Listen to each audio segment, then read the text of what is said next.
That's kind of a perfect segue to my question. This morning I texted some girlfriends and said I was coming here, and one, well, we all have school-age kids, but she works in the Department of Education, Okay. so she made a comment, he's a little too extreme for me.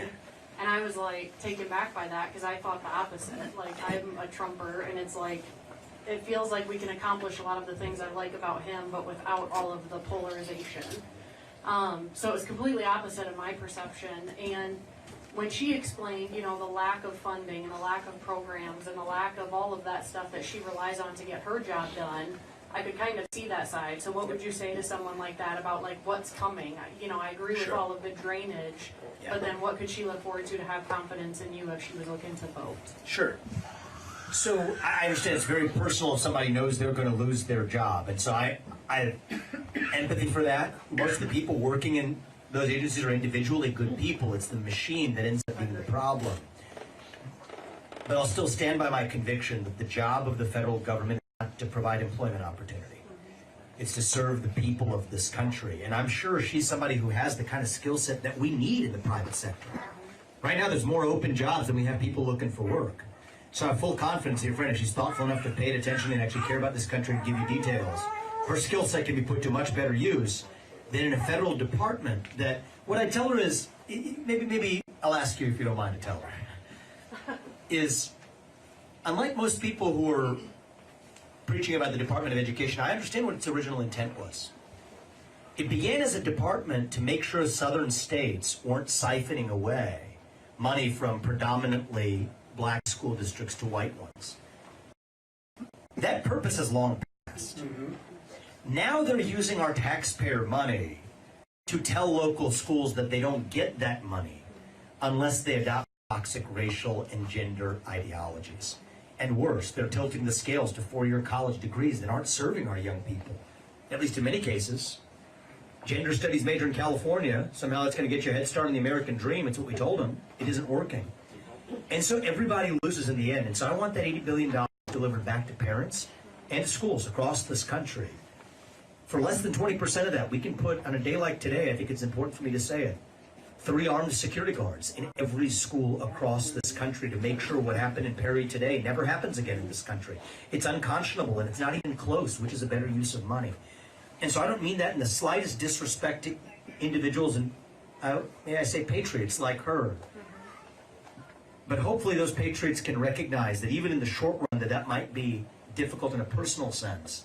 For the country, this is the right thing to do so that parents can choose where they send their kids to school, can do it with the confidence to know they go to those schools safely, and to avoid perpetuating a lot of the ideologies that are finding their way into that system that will actually leave students and parents across this country far better off. That's where I'm coming from, is when an organization ultimately has outlived its purpose. The purpose is achieved. Celebrate that you achieved it and then shut off and move on.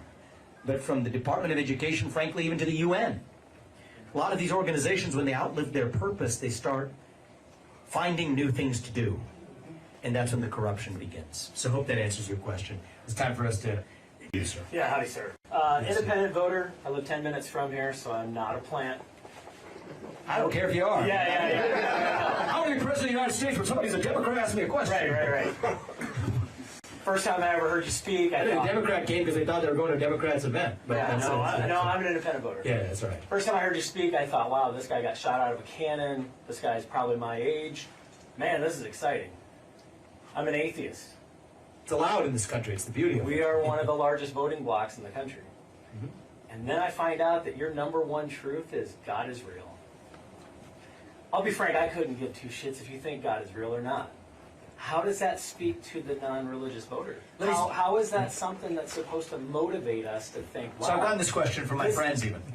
This guy cares about us when the first issue he cares about is this idea that's never going to be settled, it's never going to be solved, you're going to debate for years about it. Fair enough. You know, why is that the first truth? What's your name, sir? Justin. Justin. So the 10 things I'm saying there is not issue. You know what my issues are. We're going to shut down the deep state. We're going to grow this economy. We're going to declare independence from China. We're going to stay out of World War III, secure our own borders, and revive national pride in this country. That's the job of the president. It's not my job to be a pastor, and one good way to know that is, as I said, my faith background is even a little bit different than the traditional faith background of people who have run. But the beauty of this country is you get to exercise your belief system no matter what it is, as long as you're not harming somebody else. That's what the First Amendment says. But part of what I put down there is what we see in this country right now isn't a tyranny of the majority. What we actually see is a tyranny of the minority in this country. And I think we need a leader who's alert to that. So do we see right now a federal government that's imposing Christianity on people who are atheist or Hindu or whoever and trying to convert them? No, we don't. What we see is a government that is imposing a religion, but it's one that's on the guise of secularism. And modern wokeism is absolutely a religion. Certain words you can't say, clothes you can't wear, apologies you must recite, excommunication procedures that must be initiated. That's a religion in this country. What we do see is a climate religion in this country. You got to flog yourself, wear a hair shirt. It's not the Catholic Church requiring you to wear a hair shirt. It's the Church of the Climate requiring you to wear a hair shirt, saying that we will, thou shalt build a carbon dioxide pipeline across the backyard of your Iowa farms by hell or high water if you want it. And we're going to name the price using eminent domain because the climate gods have said so. The patron saint, Joan of Arc, Greta Thunberg, saying that she must actually, thou shalt bend the knee to the new religion of climate.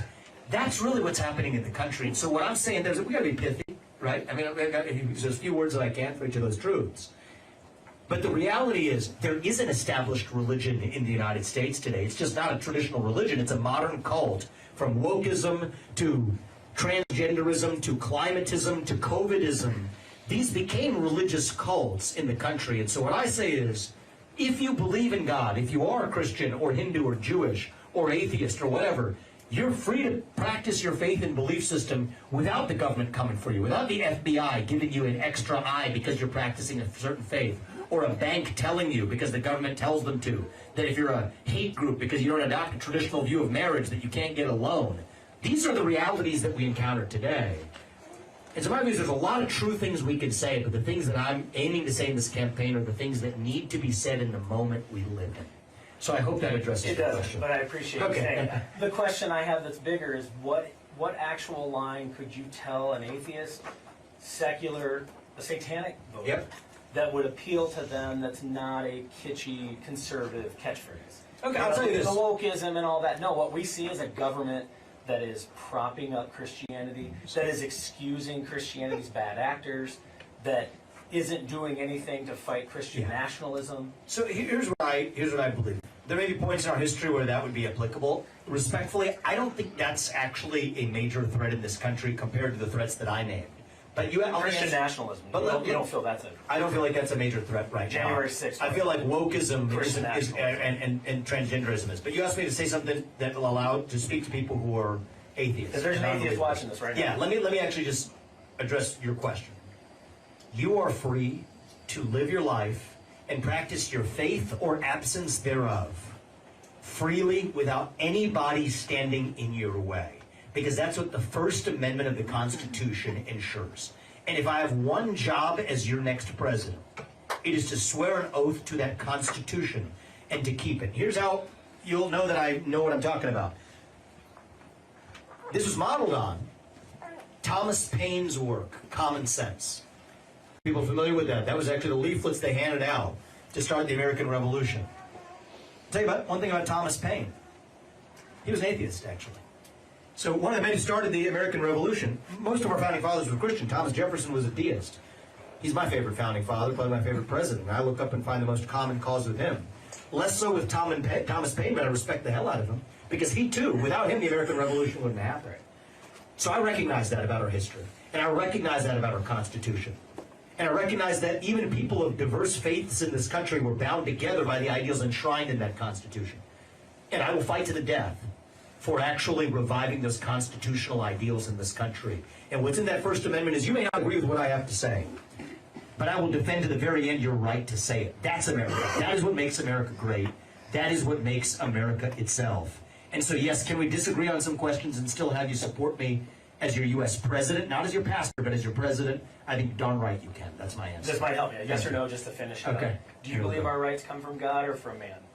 I believe that our natural rights, secular democracy, our natural rights outside of a government come from God.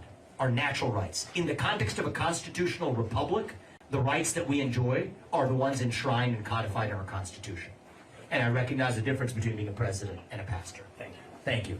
Vito, okay. I can go quickly on this. And you know what? I'll play a double on that.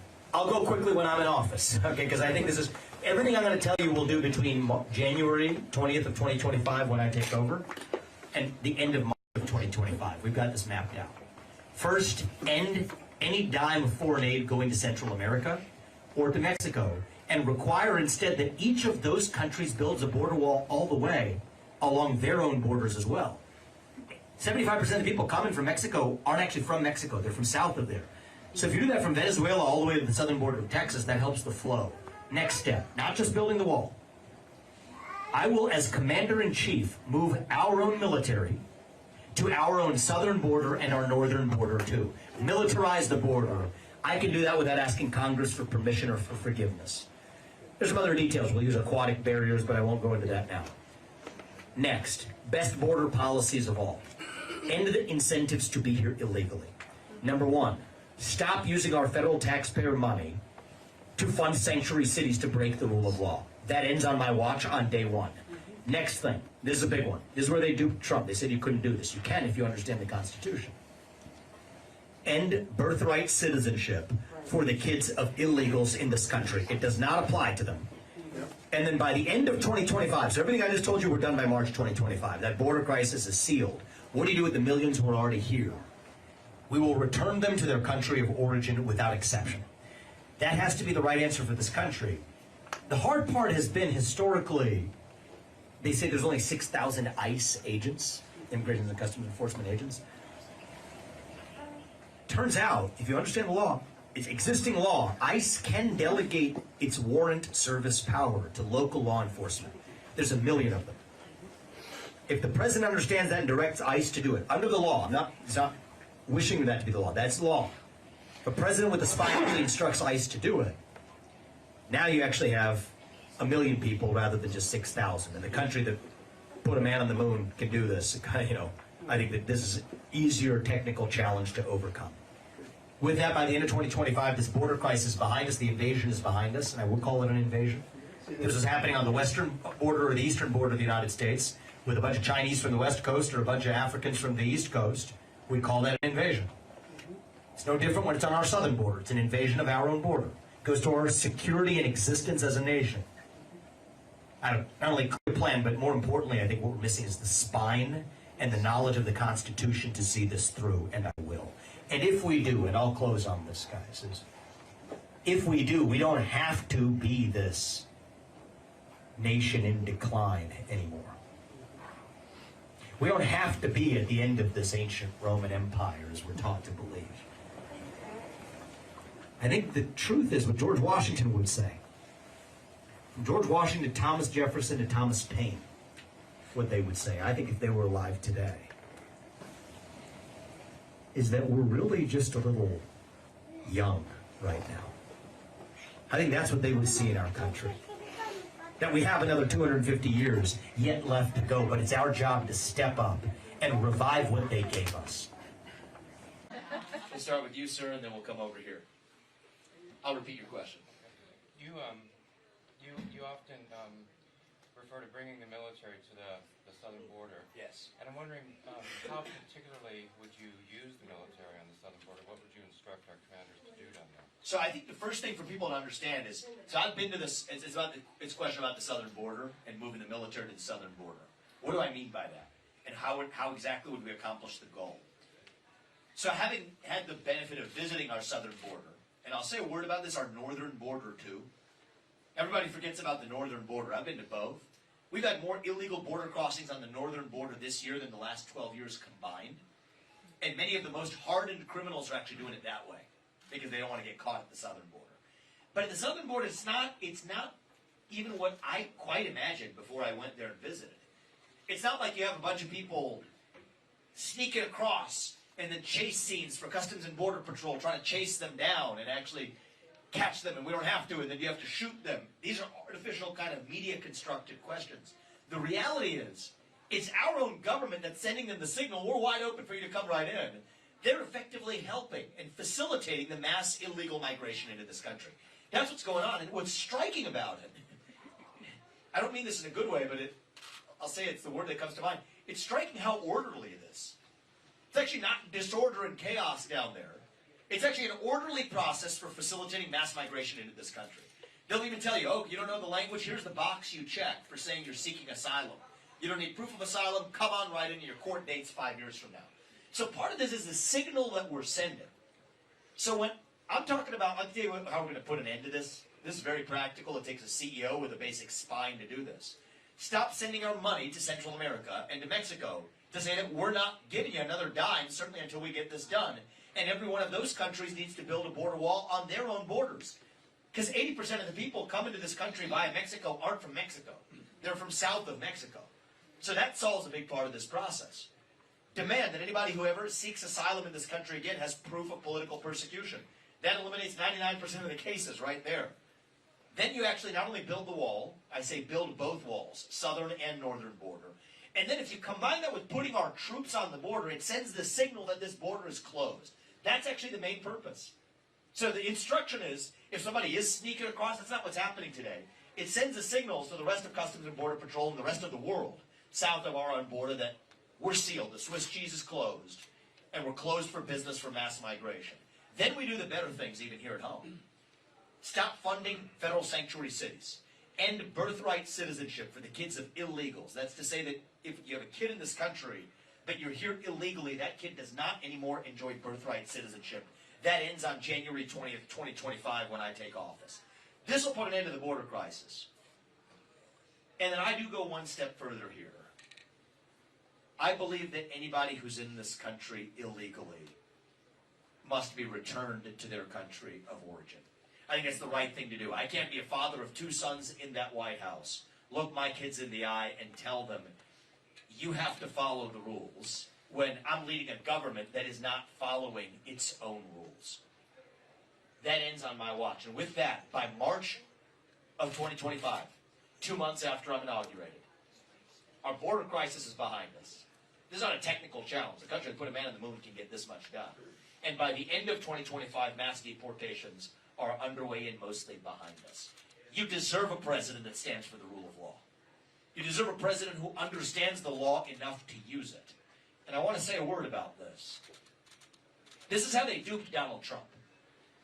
They told him you couldn't fire those civil servants because of civil service protections. Read the law. Those civil service protections only apply to individual employee firings. They do not apply to mass firings, mass layoffs. They told him you need a constitutional amendment to end birthright citizenship in this country. Now read the Constitution. The 14th Amendment is clear in the opening words. Birthright citizenship does not apply to the kids of illegals, to anybody whom we don't have jurisdiction over. They told him, we only have 6,000 ICE agents, Immigration and Customs Enforcement agents. We can't possibly remove the millions who are here illegally. Use the law. The existing law, it's 287G, it allows you to deputize local law enforcement and delegate, give them the power to serve your warrants as ICE. What we require is a president who, yes, comes from the outside, brings sharp elbows, willing to break things when necessary, and I will. I think it helps to have a businessman in the White House. But we also need a businessman who knows and deeply understands the law and the Constitution of this country. And those two things don't usually go together. You'll have the business guy over here breaking things. You'll have the law academic type over here who can't get anything done. Those two things don't usually go together. And that's what pulled me into this, is our sense of duty here. My faith teaches me that God gives each of us our own unique gifts. Every one of us has our own unique God-given gifts. But it is our job, our duty to use those gifts to do what's right in the short time that we're given.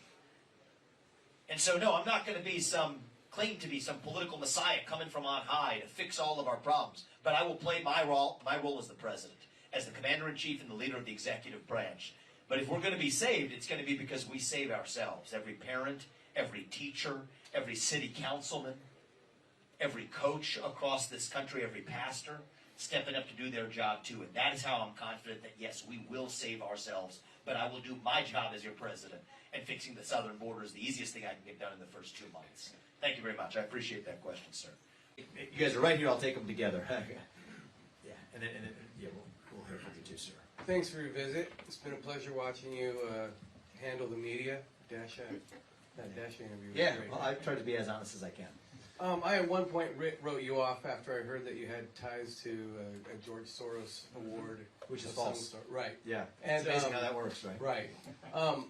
I imagine at the same time too that you weren't paying attention to who was giving awards out at that time. Yeah, it happens not even have been George Soros, but I'll tell you, Right. it's funny how that works, isn't it?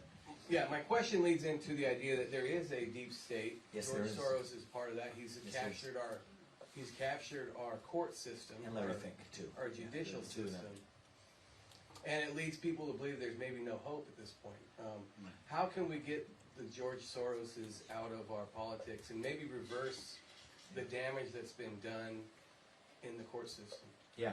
Well, the first is it's also cancer that exists in the Republican Party, just so people who understand what he's referring to. When I was 24 years old, there was a scholarship I got, not from George Soros, but from some other guy. It was back in 2010, before I even knew who George Soros was at the age of 24. Some other guy, his last name Soros, was related to him, made some money, has different political views, was dead. And I, took a scholarship that I would take every kid to take. It's a generic one. I've won about 50 scholarships. That was one of them. But politics, and it actually relates to the answer to your question, you know who's been pushing that in an earlier phase of this campaign was one of the super PACs. It's not even the candidate's fault. I don't even blame Ron DeSantis for this. It's his independent super PAC, which itself has imploded under the corruption of its own. For all I know, they shortchanged him too. That's the cancer on American politics. And actually, that's what George Soros uses to control the Democratic Party. So we used to have campaign contribution limits.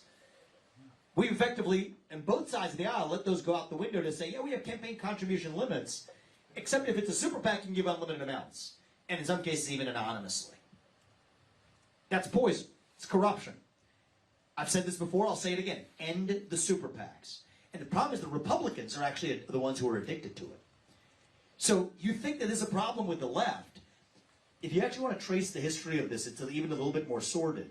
The left actually used to call for this before 2010, and the Republicans are the ones who opposed it. So then that's when the George Soroses of the world said, okay, well, if you can't beat them at their own game, if you can't actually change the game, beat them at their own game. And that's exactly what happened. So end the super PACs, and then as it results to the say, co-conspirator here, it's Larry Fink and the woke industrial complex. The ESG movement is manipulating our money to do through the back door of corporate America what they couldn't get done through the front door. That's actually because that's allowed the deep state, that's the one that gives them government money, to do that with in the first place. Put an end to that as well. Those two things, I have a deeper understanding than most. I've written the book about the ESG, written 2 books about the ESG movement in this country, started the leading anti-ESG competitor, it's a firm called Strive, to compete against BlackRock. So I understand this, but I try to do as much as I could through the private sector.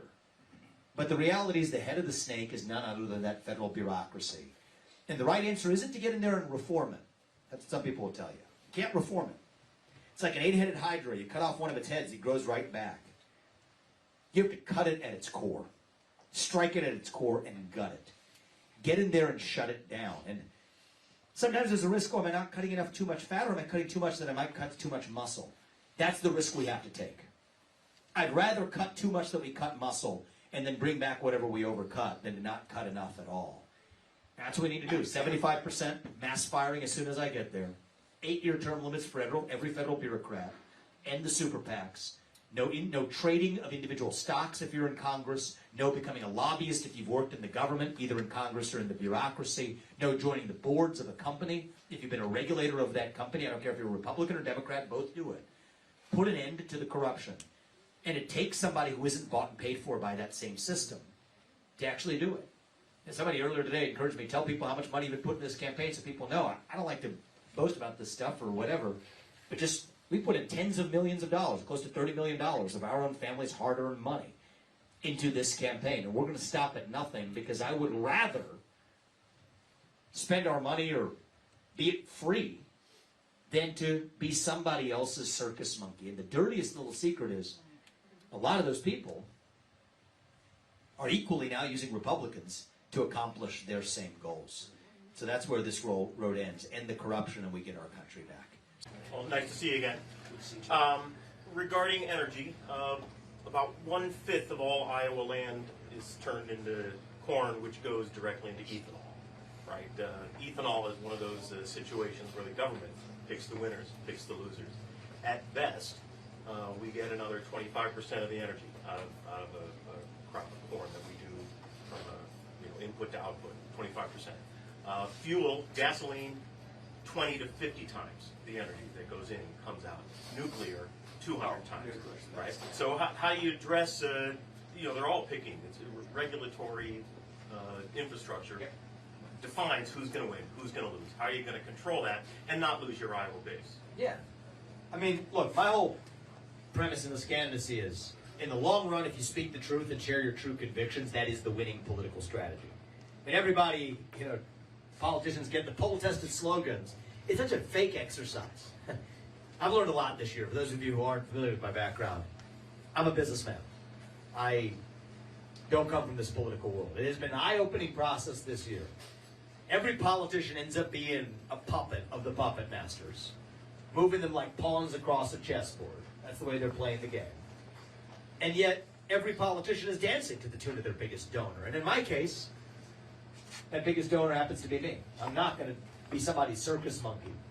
I'm not going to be somebody's pawn on a chessboard. And to be honest with y'all, I would rather lose this election and speak the truth than to win by playing some fake game of political snakes and ladders.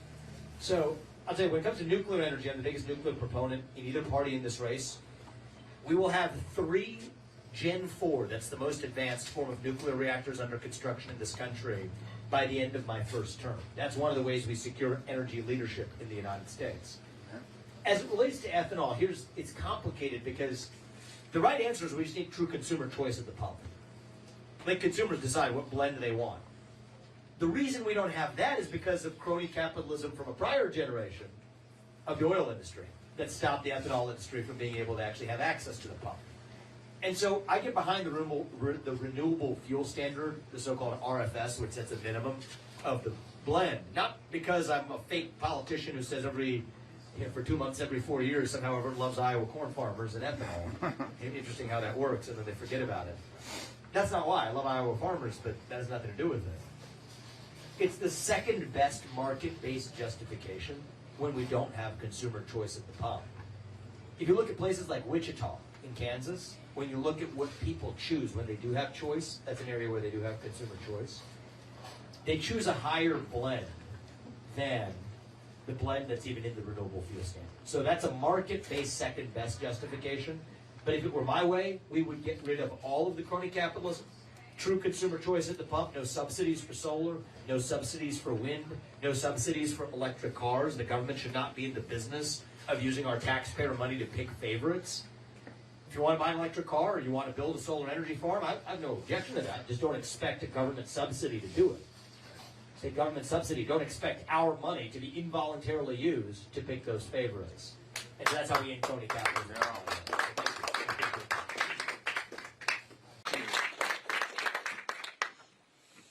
You're the, I guess, first and only candidate who has talked about strengthening or backing our dollar, our monetary system. And before I ask my question, I'd just like to tell you why I'm drawn to you. I have been and am a very strong Trump admirer. I hoped after his 2 terms that Nikki Haley would run, but I've lost my, I've lost the feeling or she's just not the person.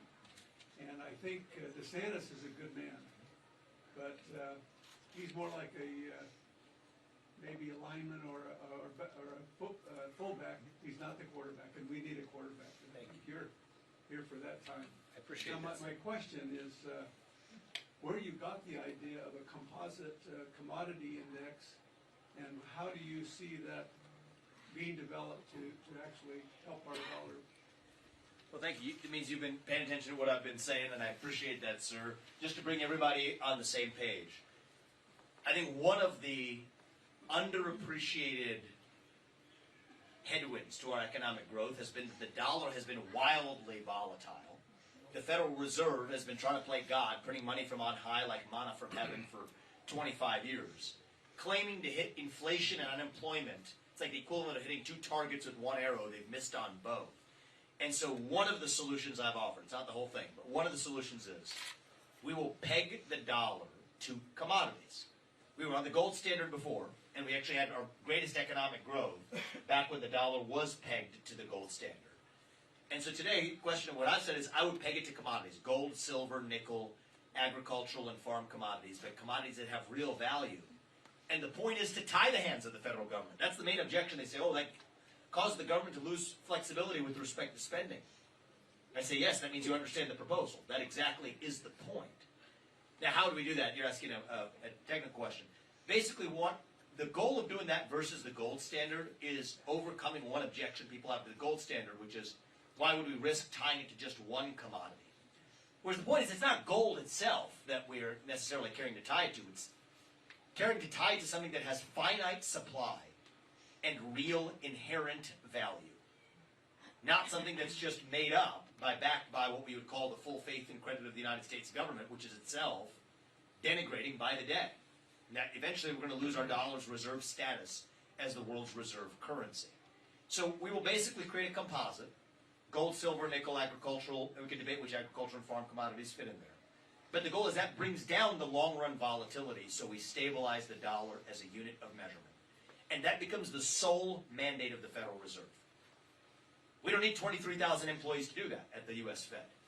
So I've said, like at so many of the agencies in the deep state, I will issue a 90% headcount reduction at the U.S. Fed. Get that done in my first year in office. And you know what? Part of the problem is when you have a bunch of people who are showing up to work, who should have never had that job in the first place, they start finding new things to do. That's where the CBDC, the central bank digital currency, came from in the first place. What is that? Just by show of hands, is that an issue that any of you have heard about? A few of you? So what this is an important issue, actually. And my rule of thumb is, the more acronyms they use, the more boring they try to make it sound, the more we have to pay attention. Because it's actually designed to dupe us into submission. So what they're saying is they want to convert your paper dollars exclusively into digital dollars. Why do they want to do that? Well, they say China's doing the same thing. We have to keep up. Ask ourselves, why is China doing it? The answer is, China wants to be able to wipe out your bank account if you say something or do something on the internet or elsewhere that China doesn't want to see in the government. Well, that's coming right here to the United States. Anybody remember the Canadian truckers, the Freedom Convoy? I remember. Remember that? Yeah, I'm a truck driver. You're a truck driver. That's great. We actually released our truckers policy at Walcott at the I-80 stop here in Iowa, and so that's actually been an area I've focused on. And thank you for your, I would say, service to this country. I took off work this morning so I could come in. I appreciate that. We'll give you a question. We'll give you a question. Absolutely next. We'll give you that question next. But the truckers in Canada, they shut down their access to their bank accounts. Notice how you didn't hear from them after that. They're protesting vaccine mandates. They're protesting the lockdowns. They go to their bank accounts, wipe out their dollars or their access to the bank account. And what do you know? The government got exactly what they needed. So we should say, heck no to that in the United States of America. I've got young people here, so I'll ratchet it accordingly here. But that's what we need in the United States. And so I'll put the kibosh, put an end on the Fed Now program, which is this digitization of the dollar. It's a threat to our liberty. I'll peg the dollar to commodities. That's how we restore the value of the dollar. And once we do that, I think that's one of the key steps to our revival of our economy and the revival of our country. Thank you for asking that, sir, and I appreciate your kind words. Body for permission or for forgiveness. Good question. Thank you. You've mentioned that people can't afford to work because of what's called the safety net. How do you wean people off of the safety net? Yes. Add work requirements. That's the answer. That's right. So this shouldn't be a partisan affair. Actually, back in the 1990s, when Bill Clinton, a Democrat, and Biden voted for this at the time, reformed welfare to say that they attached work requirements. Those were more aggressive requirements than were actually proposed, but now called by Biden racist or whatever, to TARP. Basics of if you're between the ages of 18 and 55 and childless and you're able-bodied, then in order to get certain types of welfare or aid, you have to work at least 20 hours a week if you want more than 3 continuous months. It's not too much to ask. Even that is what now the modern left calls racist or oppressive or whatever. So yes, I think we have to bring work requirements back. And I want to say something about this because it's not just that I think it's unfair for the hardworking Americans to have taxes taken straight out of their paycheck and payroll taxes and income taxes to go feed somebody, to go feed the lethargy of countless other people who refuse to work. It's not just that's fundamentally unfair and it's anti-meritocratic. It's not just that this will also be what's needed to stimulate our economy. The reason this business, or others like it at least, will have a hard time finding new people to work is that we're paying people more money to stay at home. And that'll stimulate the economy if you add those work requirements. It's not even just that. What do you think is driving this mental health epidemic across our country? Especially amongst young people. I'm part of a generation where a majority of people my age or younger, it's the first time in American history, have relied on their parents to provide their economic security blanket and a substitute for their salary. Why is that? It's not even good for the people who are supposedly helping. If you're 27 years old, sitting in your parents' basement, playing video games, smoking pot, that's not good for you either. And that's driving depression, anxiety, fentanyl, suicide.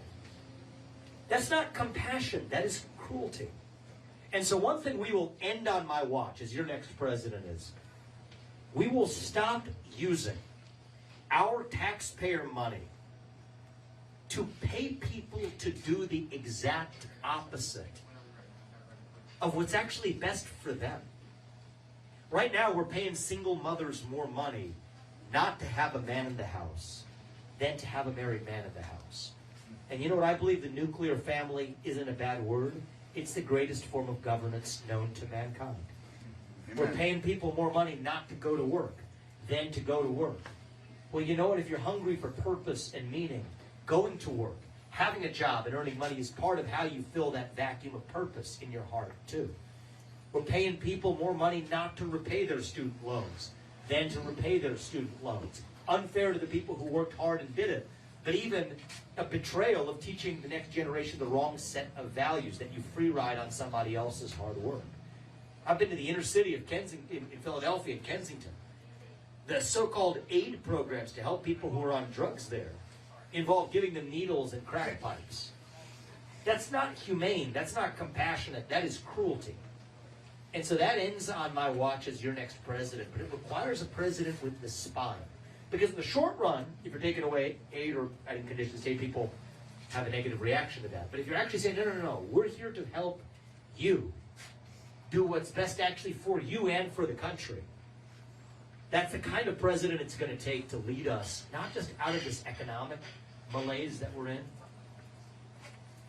but out of this deeper national identity crisis that we're in. We're in a national identity crisis. You ask people in my generation, in your generation, what does it mean to be an American today? You get a blank stare in response. It's like a deer in the headlights. That is the vacuum at the heart of our national soul. And it is our job to fill that vacuum with our own vision. This is why I say the Republican Party, we have grown lazy. I'll criticize the left. That part's easy. But let me say a word of discipline to our own party.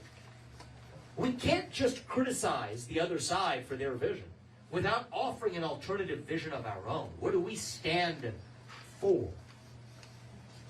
Individual, family, nation, God. That beats race, gender, sexuality, and climate if we have the courage to actually stand for something. So no, we can't anymore just be the party that is running from something. I am in this race to lead us to something. To our vision of what it means to be an American today. And if we can answer that question, that's how we dilute the rest of the poison to irrelevance. That is how we win. Take that question from you, sir. Sir, we'll start with you.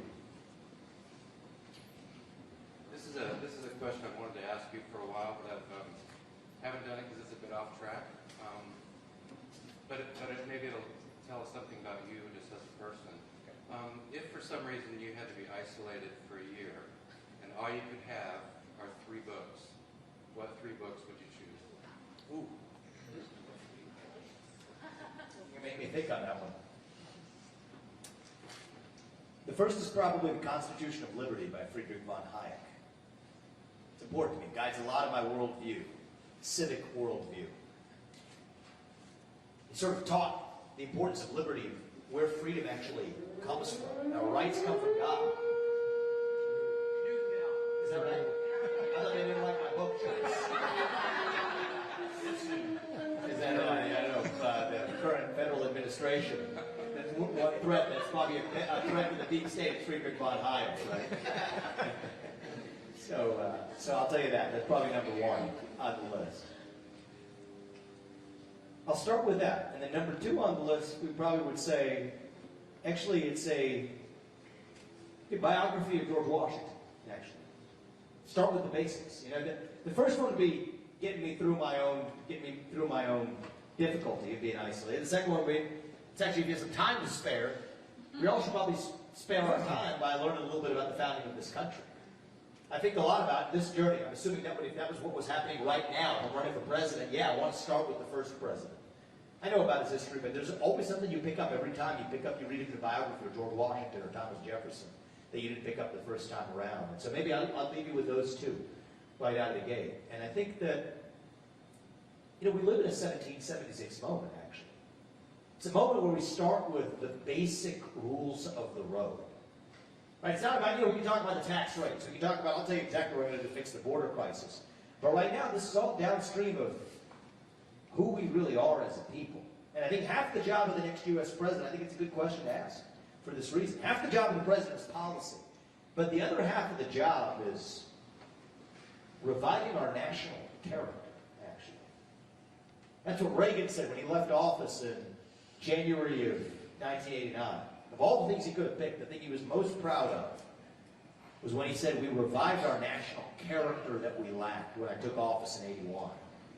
I think when Corbin and I leave that White House in January of 2033 after 2 terms, think a lot about what we want to tell you. Tell you we shut down the deep state, that we grew the economy, we declared independence from China, we stayed out of World War III, secured our borders, all of that's important. But the thing I most want to tell you is that we revived our sense of national pride and identity in our 2 sons and their generation. I think that's the most important contribution I hope to make to this country as your next president. So that makes that a very fair question to ask. Thank you, sir. I appreciate it. Sir, did you have a question? Or was it you? That's everything you had. We'll start here and then we'll go. Yes, thank you. I'm wondering where you stand on ethanol and trade. We farm. And I also recently read today that you're a vegetarian. Is that correct? This is like the 3rd time I've got this question today. Yeah, I literally was at another pizza ranch right before here. I got the same question, so that's good. So, well, I don't know whether. Yeah, I am vegetarian. That's true. Yeah. Is that working for you in Iowa? Yeah, I think it's worked just fine for me in Iowa, actually. Got that salad bar at the pizza ranch. I'm vegan. Yeah. And yeah, that's where the big muscles come from. Yeah, I'm just kidding. I'm just kidding. So my view is, and the beauty of this country is, so I was part of the faith background I was raised in as a Hindu. My parents brought us up in a vegetarian household, and we stayed that way through our adulthood. But I'm not running for pastor. I'm running for president, and I swear an oath to the Constitution and keep it. The First Amendment comes first in the Bill of Rights. It says 2 things. You're free to worship freely, practice your religion. You're free to speak freely. But if you swear an oath to the Constitution, that means everybody else is also free to live out their purpose in this country without government interference as well. So for farmers, again, a lot of the regulations coming from those 3-letter agencies, that's really what's, I think, impeding the work of a lot of farmers in this country. The complex of Otis regulations, I don't think have been very good. A lot of the EPA regulations, I don't think have been particularly helpful. I don't know if this affects you, but the carbon capture pipeline making its way across the northern and western part of the state violates the private property rights of farmers, which absolutely is the baseline threat that any landowner and any farmer actually faces, is a threat to your private property. If they can build a pipeline across your backyard in the name of removing carbon dioxide from the atmosphere to fight climate change, and that's a basis for eminent domain to build a pipeline on your land, the next thing they do is take your cow, right? Because they leave a $50 check in your mailbox. They set the price when it's eminent domain. And so I'm a president who's actually going to stand for every kind of business owner and entrepreneur, including farmers in this country, by standing for the Constitution and against the kinds of regulations that impede you from doing what you're going to do. But if, yeah, I think if I'm connecting the dots between the questions, I have to read that article that they got out there. But if the question is, oh, am I a vegetarian, is that going to affect sort of my beliefs for animal farmers or otherwise who are raising livestock? The answer to that is no. It's not my choice to be able to say, just because I deserve to make certain choices, that I'm going to impose that on anybody else, just as nobody else's choices are going to be imposed on me. We have freedom in this country, and we need a president who understands that. That's the oath that I take, is that it's to the Constitution. So I hope that addresses your question on that point. On the ethanol point, just to leave that. Okay, they're going to drag me out of here soon. On the ethanol point, so I believe that energy security is national security. And so the more energy production we have in the United States, the better. The reason I favor the Renewable Fuel Standard, the RFS, which you're probably familiar with, is actually a market-based justification. What I mean by that is if we had true consumer choice at the pump, we wouldn't need the RFS. But we don't have consumer choice at the pump because of oil industry lobbying. So then you look at the places where we do have consumer choice at the pump, like in Wichita. People actually choose a higher blend of ethanol in their fuel than the minimum set by the Renewable Fuel Standard. But they can't do that elsewhere. That's why we have the Renewable Fuel Standard as a second best alternative. So that's actually, I believe, a more principled justification for the Renewable Fuel Standard, not because you're a politician that comes every 4 years to Iowa and briefly says, oh, I love farmers, and check that box before not doing anything about it. This is a market-based justification, and that's why on principle I stand for it. So I hope that addresses both of your questions. Thank you, I appreciate it. Sir? Two questions. To go back to the tragedy from yesterday, it feels like it's a circle and there's no answer to it. I don't think I needed to. It may be able to hear you a little better. So we've got higher institutions that are cranking out teachers that are woke, and yes, healthcare workers that are woke, and social workers that are all woke, and military generals that act military. like they're woke. And who's helping these children? How do we stop that? Is it possible to get the federal money out of these higher institutions that are only seen to exist for that money? Answer, yes. Actually, and I mentioned this maybe earlier before you arrived. That's what shutting down the Department of Education is all about, though. Nobody, because it ties into a different reason to do the same thing. $80 billion of our money is going to a federal agency that says you don't get that money as a local school or a university unless you adopt those toxic racial and gender ideologies. And it's worth people understanding where the Department of Education came from in the first place. Its original purpose was, after the Civil Rights Act, to make sure that Southern schools in certain Southern states weren't siphoning money from predominantly black school districts to white ones. That's how it began. But somehow that morphed into saying that you don't get this money unless you're adopting toxic racial and gender ideologies in your schools. That's a lot of where this is coming from. So go to the head of the snake and actually shut it down. In our military, clean house at the Pentagon, where a lot of this poison has begun. At the FBI, I'm just saying incremental reform, shut it down. Take the 20,000 bureaucrats and send them home. The 15,000 cops on the front lines will move them to the DEA or the U.S. Marshals, which have actually been far more effective at fighting child sex trafficking rings or the fentanyl epidemic. So you have to be willing. It starts with, wokeness begins with bureaucracy, actually. Get in there and shut that bureaucracy down. The rest of it automatically melts away. And then some of this is an actual civil rights violation. And you know what? You have to apply the laws even-handedly. Those are federal laws. Now, I'm at the school. You're not supposed to say this, but it's my belief, and it's my view. I should share it with you if it is. I don't think we need those protected classes at all for race and gender and sexual orientation and religion and national origin. Today, no doubt about it, they're doing more harm than good. They're actually creating more discrimination than actually facilitating it. So I would say get the heck rid of it altogether. But if we're going to have it, you got to apply the laws even-handedly. And what you're seeing right now, forcing people to bend the knee to these ideologies, is a violation of those civil rights statutes. So you can't have it both ways. And so I'll also instruct my Attorney General to actually make sure that anytime you see those civil rights violations where people are bending the knee, they actually are applying that law even-handedly. Do we have time for one more? Last Okay. It would take Two questions, and one's very quick. Given, I don't call DC the swamp anymore. I call it the sewer because there's noble life in the swamp. Yeah. Will you commit to not picking a sewer rat as your vice president? Yes, actually. Thank you. And not only not as my vice president, but not as my national security advisor, not as my secretary of state, not as my head of FBI, not as ambassador to the UN. First of all, I don't think we should be funding the UN. What about the FBI? We should fund any institution, hospital, to the WHO, to the UN. We should not be using our taxpayer money to fund institutions that are hostile to our own sovereignty. I'm sorry, that ends on my watch. And I think this is a big difference right now. I mean, look, I can't speak for... I think there's two America First candidates in this race. It's Donald Trump and myself. And I think those are the two acceptable choices, minimally acceptable choices for this country. But I'm going to be taking our agenda to the next level, because one of the ways that you frustrate your own agenda is if you hire people who are hostile to your own agenda. So the John Boltons and the Nikki Haley's of the world, they're going to be coming nowhere near my administration. And I believe in learning from the past.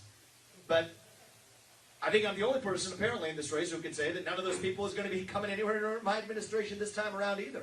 You're going to ask me point blank, is Nikki Haley or John Bolton or anybody else going to be my vice president? My answer is absolutely not. It's going to be an America First patriot who shares our commitment to shut down and cut through that federal bureaucracy. What does America First mean? It means two things. The people we elect to run the government ought to be the ones who run the government, and they owe a duty, their sole moral duty, to the citizens of this nation, not another one. 40,000 troops sitting in places like Germany. Why? They don't even spend 2% of their own GDP on military expenditures, which is the NATO minimum requirement. We're the fools sitting here accepting that. I'm going to move our troops to protect not somebody else's border halfway around the world. Don't send $200 billion of our taxpayer money to Ukraine so some kleptocrat can buy a bigger house. That's what's going on today. And most of the Republican Party actually supports it. They're in on the grift. I'm going to use our own military to protect our own borders in this country. Our national defense spending should go towards defending our own homeland, not the sewer rats that actually sucking the lifeblood out of our system. I like that expression. I'm going to be taking that with me. So I hope that answers your question. It does. Question number 2. We've only been a debt-free country once, and it was done illegally under Andrew Jackson. How do you solve it? So I think some small amount of national debt's acceptable. Problem is, our national debt's out of control. Right? If the interest payments on our national debt become the largest line item in our federal budget, then we're toast. Right? Then you're in quicksand. And we're about 5 years from that happening. If that happens, we don't have a country left. That's what gives me my sense of urgency. We don't have the luxury of time. People ask me, oh, if you don't win this time, will you run in 2028? I mean, that works for me. I don't have to run at all. Our family, thankfully, this country has blessed us with a life that my parents wouldn't have imagined when they came to this country, that I wouldn't have imagined when I was growing up in Evendale, Ohio, when my dad was facing down layoffs at the GE plant. This country has done enough for us, but for this country, I don't think we have that kind of time. So how do we fight our national debt? It's going to take somebody who understands exactly how to do it without cutting Social Security, which is what the rest of the Republican Party wants to do. Fork over more money to Ukraine while cutting Social Security here. That's what I call America Last. Cut veterans' benefits while you're at it. They'll say, no, not on my watch. Here's how we fix it. Get the oil and natural gas out from underneath our ground. Sell it. Use that to buy down about $8 trillion of our national debt. Avoid the wars in Iraq and Afghanistan or the future versions. Those two wars added $7 trillion to our national debt. The Taliban is still in charge 20 years later, for God's sake. And Iraq is a more broken country than when we showed up. Don't make those same mistakes. And then, yes, fire 75% of the federal bureaucracy. I will start that on my day one in office. Our national debt's then out of control. And we've done it even without touching Social Security or Medicare. By the way, most people ask the question, how do you avoid cuts in Social Security? I'll ask a different question. This as a businessman here. What if I told you there was a way to increase Social Security benefits? Many people collecting Social Security can't even make their ends meet because the value of it's been inflated away relative to what they paid in. What if I told you I could increase Social Security benefits without adding a dime to our national debt? Here's how. 40 years ago, if the amount in the Social Security surplus had been invested in just a diversified portfolio of stocks and bonds and treasuries, just like your financial advisor would tell you to, Today, the average person collecting $1,800 per month in Social Security benefits would be collecting close to $18,000 per person per month. Think about that in your mailbox. It's government malpractice of the highest order. Well, we can change it for the future. We won't touch Social Security and Medicare benefits for the people who are already getting them, and for the next generation, by the time they are collecting them, it will be that $18,000 number without adding a dime to our national debt. So I think it's time we have a CEO in the White House who can't be duped. That's what it's going to take to revive this country. But look, I think if we don't get this right now, I think the flip side of that is we're in a national debt quicksand, and I don't think we're going to have a country left. And I think that's the choice we face. You have a book for me? Would you be willing to sign it after you're done here? Which book is it? Yeah, of The course. Constitution and other founding American documents? It'd be my honor to. It'd be my honor to. Thank you.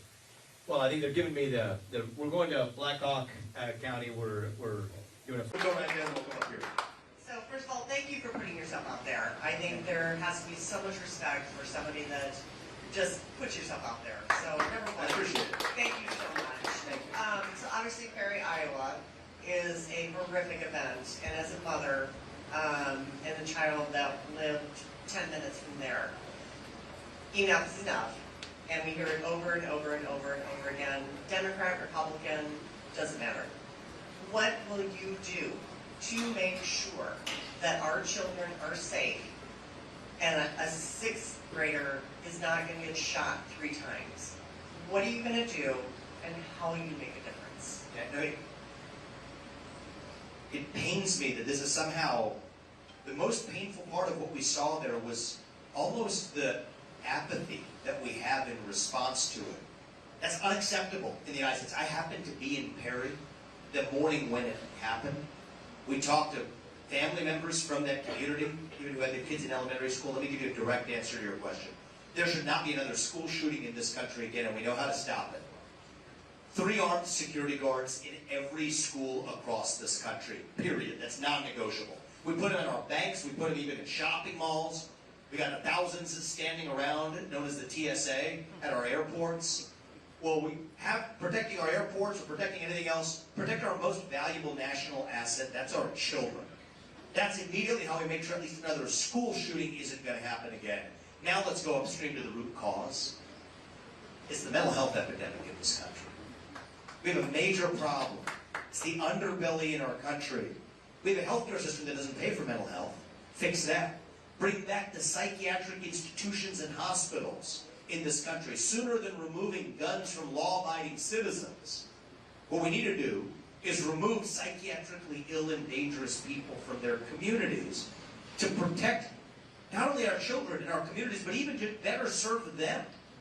You want to know where the #1 source of mental health care is now? It's our prison system. That's not compassion, that's cruelty. And so the right thing we need to do in this country is take mental health seriously. Even our healthcare system right now, Portman knows this as well as anyone on the front lines. We don't have a healthcare system, we have a sick care system. Mental health care needs to focus on prevention, not on actually treating something after the fact, after it's gone over the proverbial ledge. That doesn't work in our country. So that's the combination. In the near-term emergency measure, we can get it done. I've said I'd shut down the Department of Education. $80 billion, most of that's going to go back to the hands of parents across this country who deserve to choose where they send their kids to school and ending the poison of the Department of Education. But a tiny portion of that budget will automatically fund 3 armed security guards in every school across this country via the states. That's how we protect our children, address the mental health epidemic. That's the courage we need in a leader to actually speak that hard truth. Bring back the psychiatric hospitals. Yeah, that's controversial. Actually, it was controversial when I first started in this campaign. Now, by the end of this very year, that itself has become a more acceptable position. And that says a lot about how I'm going to hopefully reunite this country. Stand for truth. In the short run, it hurts. A lot of the position I've taken in this campaign, I was against the Ukraine war before it was cool. You say the same thing. If you stand for truth, eventually, Martin Luther King said this, the arc of history is long, but it bends towards, he said justice, I'll say it a different way, it bends towards the truth. And if we stand for truth, we do the right thing. That's the answer to protect our kids. Thank you. I appreciate it. We'll go right here, we'll go further down. going around. Todd, you could maybe find your way over. There's a gentleman there, and we can kind of go in that area over here. I just want to say thank you, first of all, for being a young guy like myself. Obviously, I'm a 17-year-old. I'm a first-time skill worker. Thank you, man. And, yeah, I appreciate that. And you and Charlie Kirk are probably two of my biggest mentors, people I look up to for the young America First movement. And recently on his podcast, he was talking about how he believes that some of our congressmen have been compromised. And he used an example of how the 70 Republicans joined with the Democrats to give the FBI, it was like a $35 billion to build. Unbelievable. Yeah. And then later that day, it was found out that there was a brothel connected, run by the FBI, and that they were doing all sorts of things to potentially blackmail. I just want to know your thoughts, if you think that's an issue, that exists, first of all, and then if so, what would you do to stop it? Yeah, I mean, I think that level of corruption. Thank you, young man, for asking a great question. What's your name? Cambridge? Strong name. I like that. That's good. That's good. I mean, I don't know about that specific brothel or whatever, but this is rampant. It absolutely is rampant. You got the honey trap of Eric Swalwell with a Chinese spy as his mate in bed. Somehow, you don't think the Chinese government has actually leverage over that person setting policy, including U.S. relations with China? So this rampant corruption needs to end. I mean, it's a cesspool. The term limits, get them out. End the corruption, ban the trading, ban the lobbying, hold them accountable for actually breaking the law. But the right answer has to be to shut it down. And I'm the only Republican in this race, even among the good ones. Right? I mean, there's worse than that, but there's good ones in this race who will say things like, fire Christopher Wray. It's window dressing. You get James Comey 2.0. Actually, I'm increasingly convinced, I don't think Christopher Wray actually even knows the extent of the corruption that sits underneath him, and I don't think he's a saint of a person who has clean hands anyway. But it's the real rot. You want to gut this, you got to gut it at its core. And so, from basically every other candidate in this race, DeSantis he'll say, fire Christopher Wray. He won't go any further than that. I didn't actually read and process exactly, but even Trump after that was making comments about the FBI's new building. So I don't know where Trump is on this. But where I am is the right answer is we need to actually shut it down. The failed Bureau of Investigation, that's where a lot of this rot begins. There's 35,000 employees at the FBI. 20,000 of them are back office bureaucrats at the J. Edgar Hoover building hatching plots like this. We're going to send them home. Send them packing. Find honest work. Don't apologize for it either. But 15,000 of them are cops, investigative agents on the front lines. We're going to move them to places like the U.S. Marshals or the DEA, both of which have been far more effective at fighting child sex trafficking rings and at fighting fentanyl in this country. That's actually improving effectiveness while also ending the corruption. So many people, when they hear me adopt some of these stances of shutting down these agencies, especially even in earlier stages of this race, might have been like, ooh, is that a little too extreme?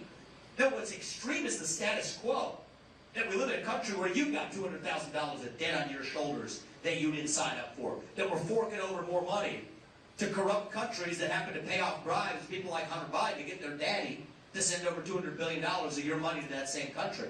What's extreme is we have government institutions like the FBI exerting leverage of our own congressmen to be able to fund their pay increases. That's what's extreme, is the status quo.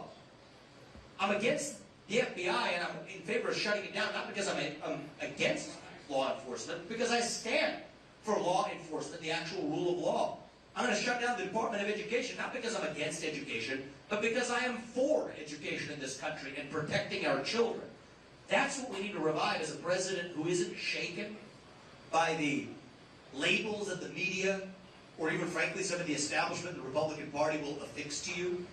You stick to the truth, and in the long run, we do what's right for this country. And so hopefully that gives you the sense that, do I think that there's a lot of rot that needs to be exposed? You're darn right there is. And we're going to once again tell the people the truth in this country. How many FBI field agents were there in the field on January 6th, or informants were there? How many congressmen have been compromised? by our own government bureaucrats, using that as leverage over them, or by foreign actors, or the Jeffrey Epstein client list, or the totality of what we do or don't know about what really happened there, about what really happened about the Hunter Biden laptop that we were told by intelligence experts was false on the eve of the election before we find out it was true. We, the people, deserve a government that tells the people the truth again, not just when it's easy, but when it's hard.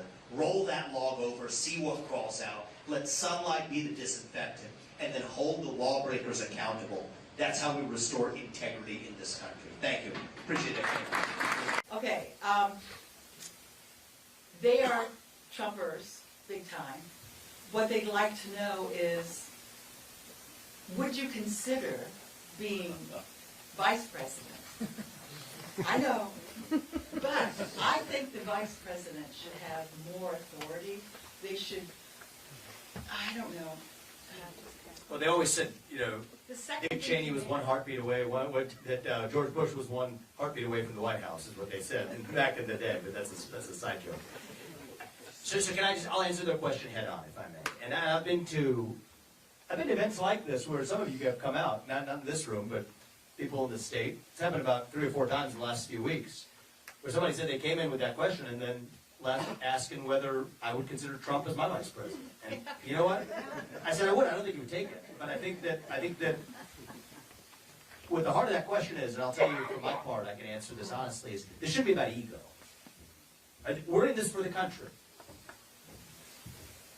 It is our duty to this country to do whatever's our best role to serve this country at a moment where we're not working with a lot of time. I mean, if my kids are in high school before we get this right, I don't think we have a country left. If the interest payments on our national debt become the largest line item in our federal budget, that's about 5 years from now. I don't think we have a country left. And so I've got questions like this, or would you consider running in 2028 because we love Donald Trump? Any of that works for me. I don't think it works for our country. Because right now, I think Trump needs help. well, I think our country needs help. And I think that I will take Donald Trump's help. I think I would need help. I've said I would take Trump as my advisor, as my top advisor during my first year in office, because I want to know where the bodies are buried. When I think about where we are as a country right now, we're in the middle of a war in this country right now. I don't use that word lightly. It is a war between those of us who love this country and a fringe minority who hates this country and wants to see it cease to exist. A war between the permanent state and the everyday citizen, between the Great Reset and the Great Uprising. That is the war that we face in this country right now. And so think about, if you want a general to lead us to victory in that war, the commander-in-chief, I think we have to pick somebody who is not currently wounded in that war. If I was 80 years old and had 4 different wounds and counting, I wouldn't tell you to put me in the role of commander-in-chief either. So I think each of us has our role to play. And so my word to you all is, whatever we do, we'll wipe the floor in Congress or the White House or wherever else across this country. If that's how I believe I'll have my maximal change that I can make for this country. And it's not going to be some president coming from on high like a messiah to save all of us from the White House. It doesn't work that way. If we're going to be saved, it's going to be because we saved ourselves. Every one of us has our role to play. But I believe right now in this moment, we require a president who understands the law and the Constitution, and somebody with a brawn to actually see it through and stand for it. Somebody, I believe, now more than ever with fresh legs. So is that a maybe? That's I'll be very honest, because you guys get to know me. I have a mental defect, and I'll share it with you. It's worked in my favor so far. I've built successful businesses, and you guys should know that if a president has a mental defect, you deserve to know about it. I'm not a Plan B person. I didn't get to where I am by being a Plan B person, but I couldn't even be one if I tried. I'll tell you what's true in my heart. I believe we're going to win the Iowa caucus. I believe if I win the Iowa caucus, I'm going to be your next president. I believe if I'm your next president, the things I'm telling you we're going to get done. The beautiful thing about nearly everything I've told you we're going to get done, I think everything I've told you we're going to get done, that I get to do as your president without asking Congress for permission or for forgiveness.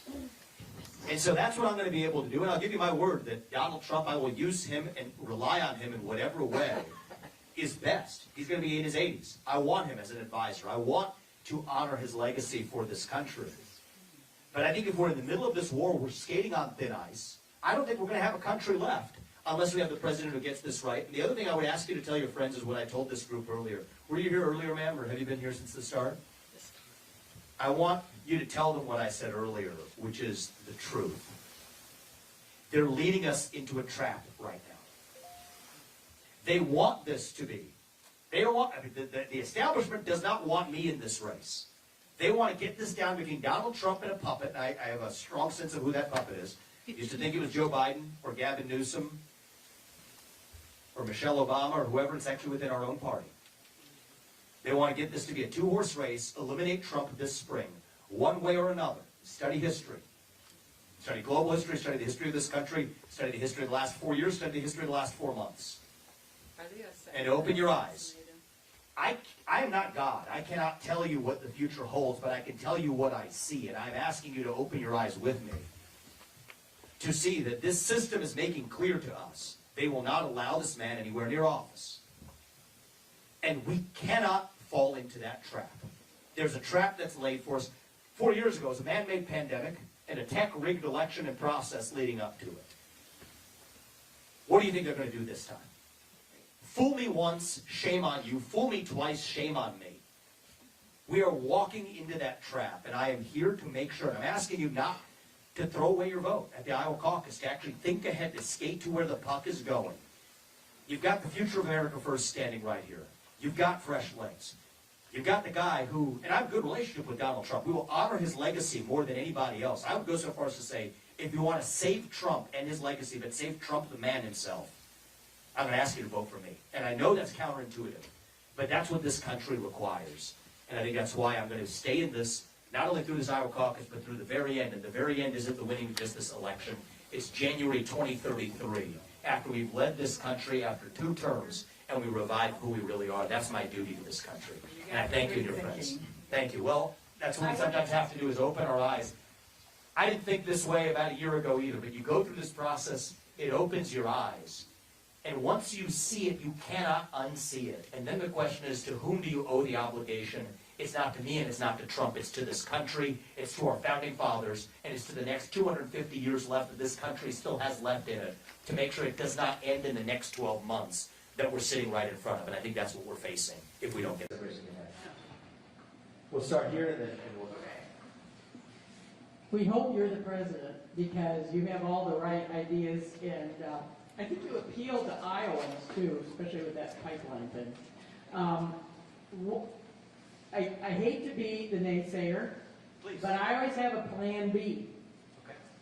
If someone else gets to be president and it's a Republican, and what would be your plan B? Where would be a good place for you in the government if you happen to not be the president, which would be very sad, but what's your plan B? What's your plan B? Pat, thank you. So I have you guys deserve to know a little bit about me. I have like a defect in my brain, which is that I don't do plan B. It's just, it might work better that way, but I think in my adulthood I eventually lost the capacity for it. Because one of the things I learned is even early in my career, every time I would make and plot out some plan, it never goes according to the plan anyway. I tell young people, usually when they ask me a question about their own life plan, if they're in college, the advice I give them is your plans are stupid. Whatever it is, it's never going to go according to that. But follow your actual conviction. Be guided by your purpose. That doesn't mean you're entitled to achieve what you think is yours. But it does mean that you're guided by your true purpose. And in some ways, in the deepest of ways, I'm guided by my faith, actually. Our faith is what leads us to this journey. My faith is what leads me to run for president. And for those of you who are not aware, I'm Hindu. It's a slightly different faith than the traditional faith background that people have run. Thomas Jefferson, actually, he was a deist. But most presidents have been traditional Christians. But for me, anyway, the core of my faith, it's the same value set, that God puts us here for a purpose. He gives us each our own unique God-given gifts, and it is our duty to use those gifts to do what's right in the short time that we're given. To realize that purpose, that we're all equal. God works through us in different ways, but we're still equal. because God resides in each of us. That's the heart of my faith. So it gives me my freedom, actually. When you think it's all being done by, at least for me, we fall into the trap sometimes, thinking it's being done by me. And then you make all the plans and everything else. That's actually constraining for me. When I remind myself, when we ground ourselves in the truth, that it's not being done by us, it's being done through us. That's what gives me my freedom, actually. And so whatever God's plan is, that will reveal itself, and we're going to follow it. Well, we need you somewhere. Exactly. Well, thank you. But it's my conviction that the best place where I'm going to be able to lead this country is from the front. If I thought I could do it in a different way, even outside of government, through the private sector, it'd be a lot better for our family, a lot more convenient for us, with our now soon-to-be 4-year-old and our now soon-to-be 1.5-year-old. But we're going to do it this way because I don't think our country has the kind of time to say, because according to our plan, maybe we would be doing this at a later stage of life. But it's not about us. I think if Karthik and Arjun are in high school before we get this right, I don't think we have a country left. I think if the interest payments on our national debt become the largest line item in our federal budget, I don't think we have a country left. And that could be about 5 years from now. So this is about us. This is about what the country requires. And so yes, I'm stepping up to use what I believe are those God-given gifts to do what's right. I think it's going to take somebody coming from the outside, as Apurva said. That's going to be a requirement. But also somebody from the outside who knows and deeply understands the law and the Constitution in this country. It's going to be required. And those two things don't usually go together, right? You'll have the business guy, the executor, the outsider maybe over here. You'll have the legal academic type over here. But those two things don't usually go together. So that's what gives me my sense of purpose and conviction. And so the commitment I'll make to you is no matter what happens in this election, we are in this for doing whatever we can for this country. This country has given us enough. This is about now passing that on to our kids and their generation.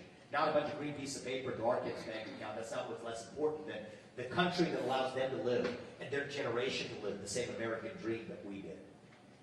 But it is my firm conviction that the way I'm going to be able to actually get that job done, to actually reach and lead the next generation of Americans, to actually reform a government that has lost its way and the corruption that frankly has come from both parties in Washington, D.C., is to do this as your next president for the next 8 years. And the beauty of it is, that choice belongs to the folks who are in this room already.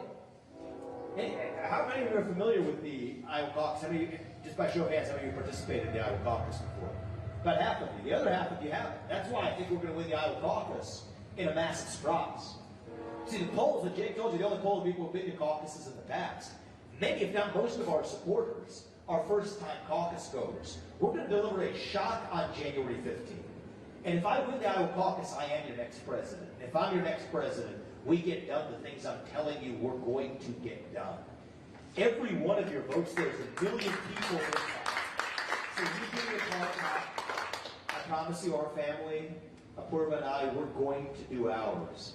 And I'm confident that our best days, not in some fake politician kind of way, but in a true way, that our best days can actually still be ahead of us. And it's our job to lead us there. So we will. I'll go to you and then come to you. So when I went to college here in Iowa, I feel like I was penalized in class for having conservative and Christian beliefs or any opinions that disagreed with those of the professors. So how can you balance college professors' rights to have free speech while also stopping the spread of misinformation and indoctrination of college campuses? It's a great question. So I think it's actually by preserving free speech. Because part of what you're describing is an assault on free speech. Right? You have certain views you're discriminated against. The definition of an assault on free speech is viewpoint discrimination. It's exactly what's happening in this country. So much of what you see there is actually a civil rights violation under the law. It's just like you can't fire somebody or penalize somebody for being black or gay or Muslim or Hindu or Jewish or whatever. You shouldn't be able to do so for somebody for being a Christian or for being white or for having a conservative political point of view either. A lot of those are civil rights violations today. So I've written about this in my first book, Woke In. Laid out actually arguments that say, If this dogma meets the Supreme Court's test for what counts as a religion, modern wokeism, and it does, and I've laid this out elsewhere, then that's every bit of civil rights violation to force you to bend down to that religion, just as a public university couldn't force you to bow down to any other one. So some of this has to come from a government that applies its own laws even-handedly. So that's respecting free speech rights. It's actually how you protect free speech, by protecting against rampant viewpoint discrimination. But I do think there's something deeper going on that's not just a matter of the top-down issue. It's a bottom-up issue in this country. If you don't mind me asking, how old are you now? I'm 23. You're 23. So I would say in my generation and yours, and I think in some ways it's true of all of us right now, we're lost, actually. We're hungry for a cause. We're all starved right now for purpose and meaning and identity. At a time in our history when the things that used to fill that void, faith in God, patriotism, hard work, family, these things have disappeared.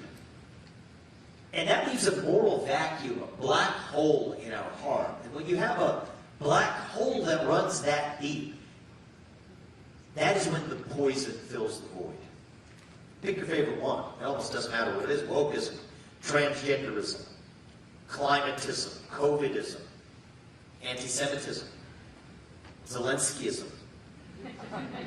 It's really kind of a religion, really. Depression, anxiety, fentanyl, suicide. It's not an accident that we see the rise of these same poisons at the same time. They're symptoms of a deeper void. Many of your peers are falling in the direction of that siren song, not because they believe these ideas, but because they're lost. And so I think part of what we need to do as a movement is we need to fill that void with the real thing: individual, family, nation, God. That beats race, gender, sexuality, and climate. If we have the courage to actually stand for our shared values. I think every high school senior who graduates from high school should have to pass the same civics test that every immigrant has to pass in order to become a voting citizen of this country. I don't think that's too much to ask. We've got to know something about a country, to have pride in that country, revive civic education. So some of this is going to be, I'm going to get that job done. But the other way we're going to do this is it's got to be bottom up as well. Dilute the poison to irrelevance by standing for who we really are. And that's something I believe I can do as your next president in a way that I don't believe an ordinary politician is going to be able to. I think it's going to take somebody from the next generation with fresh legs to reach and lead that new generation of Americans, to dilute this poison to irrelevance. That's half the job of the next president. It's not just the policies we're talking about. The other half of the job is to revive our national character, to answer who we are.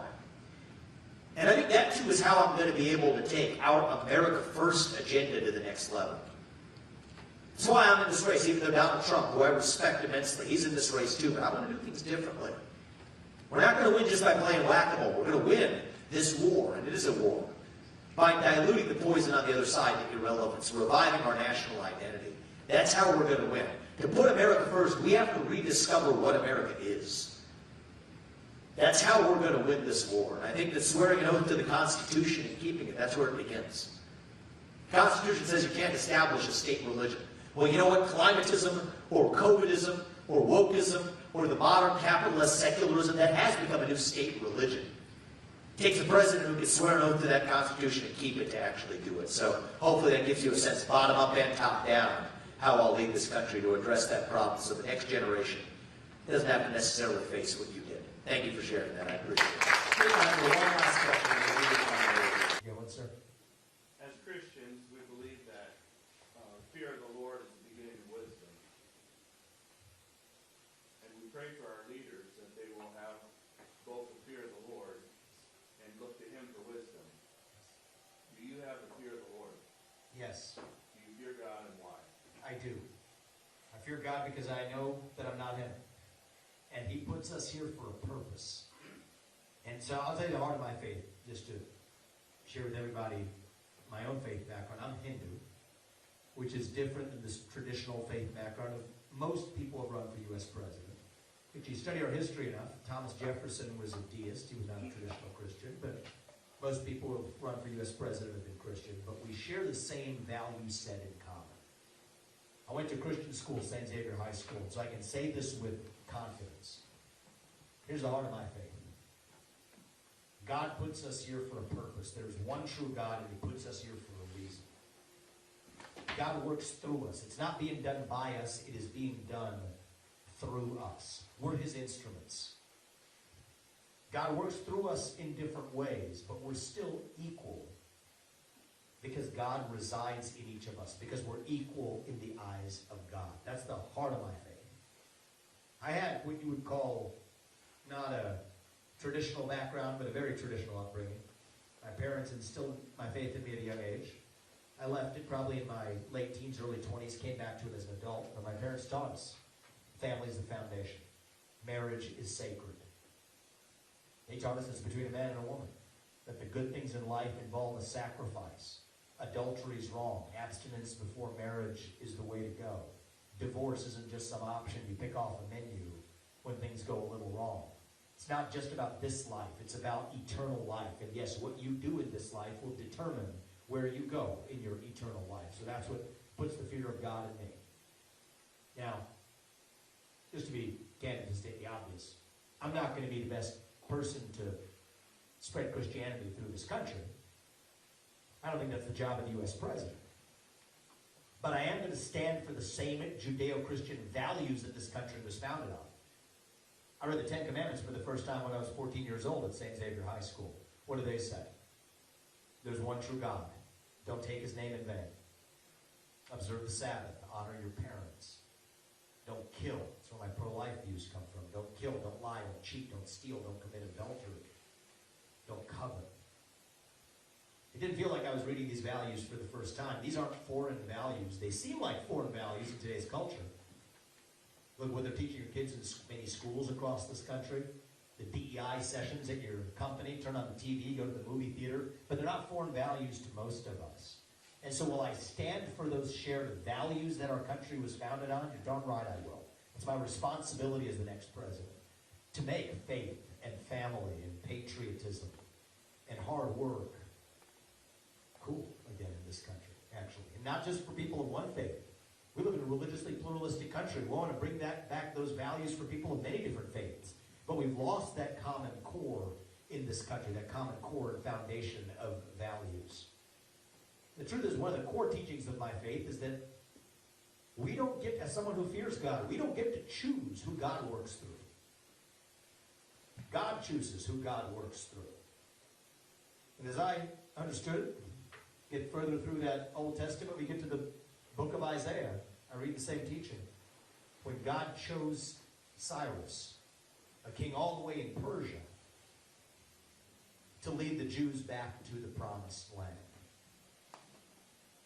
It's my faith that leads me to this journey, actually. I can bring it back to just policy and the role of the presidency here. The role of the president is to swear an oath to the Constitution and to keep it. So people can speak their minds freely, can worship freely, can enjoy religious liberty that's been under assault in this country over the last 20 years. I think politicians in both parties have done a disastrous job in standing for that Constitution. I think right now, though, it's going to take a president who has two things. One is it's going to take an outsider, somebody with sharp elbows, a businessman, not a politician, coming in from the outside to actually shake up the existing system and gut it when necessary. I bring that. Let's have some real talk. Trump brought some of that too. But it also takes a president who has a deep understanding, first personally, of the law and the Constitution in this country. And those two things don't usually go together. Right? You'll have the academic law type over here. You'll have the business guy who can execute over here. But those two things don't usually go together. And yes, I believe God gives each of us our own unique gifts. But it is our job to use those gifts in the short time we're given. It is our duty to use those gifts to do what's right. That is what gives me, I believe, a moral duty to be in this race. I believe it is my fear of God and my belief in God that says, this is my duty. I believe this is what God put me here to do. And we don't choose who God works through. That's God's choice. But if it's God's will, we're going to do this. And I believe that it is going to take somebody with fresh legs from the next generation who is the product of that corrupt system, but he still has the means and the fortitude to get this job done to actually revive our country. And that's why I'm in this. So thank you, sir. I appreciate that question and hope that addresses that for you. Thank you. I appreciate it. Yeah, appreciate it. What is your thought on, I've heard you talk about what you would cut out of government. What are your thoughts on what are the essential functions of our federal government? The first is a nation without borders is not a nation.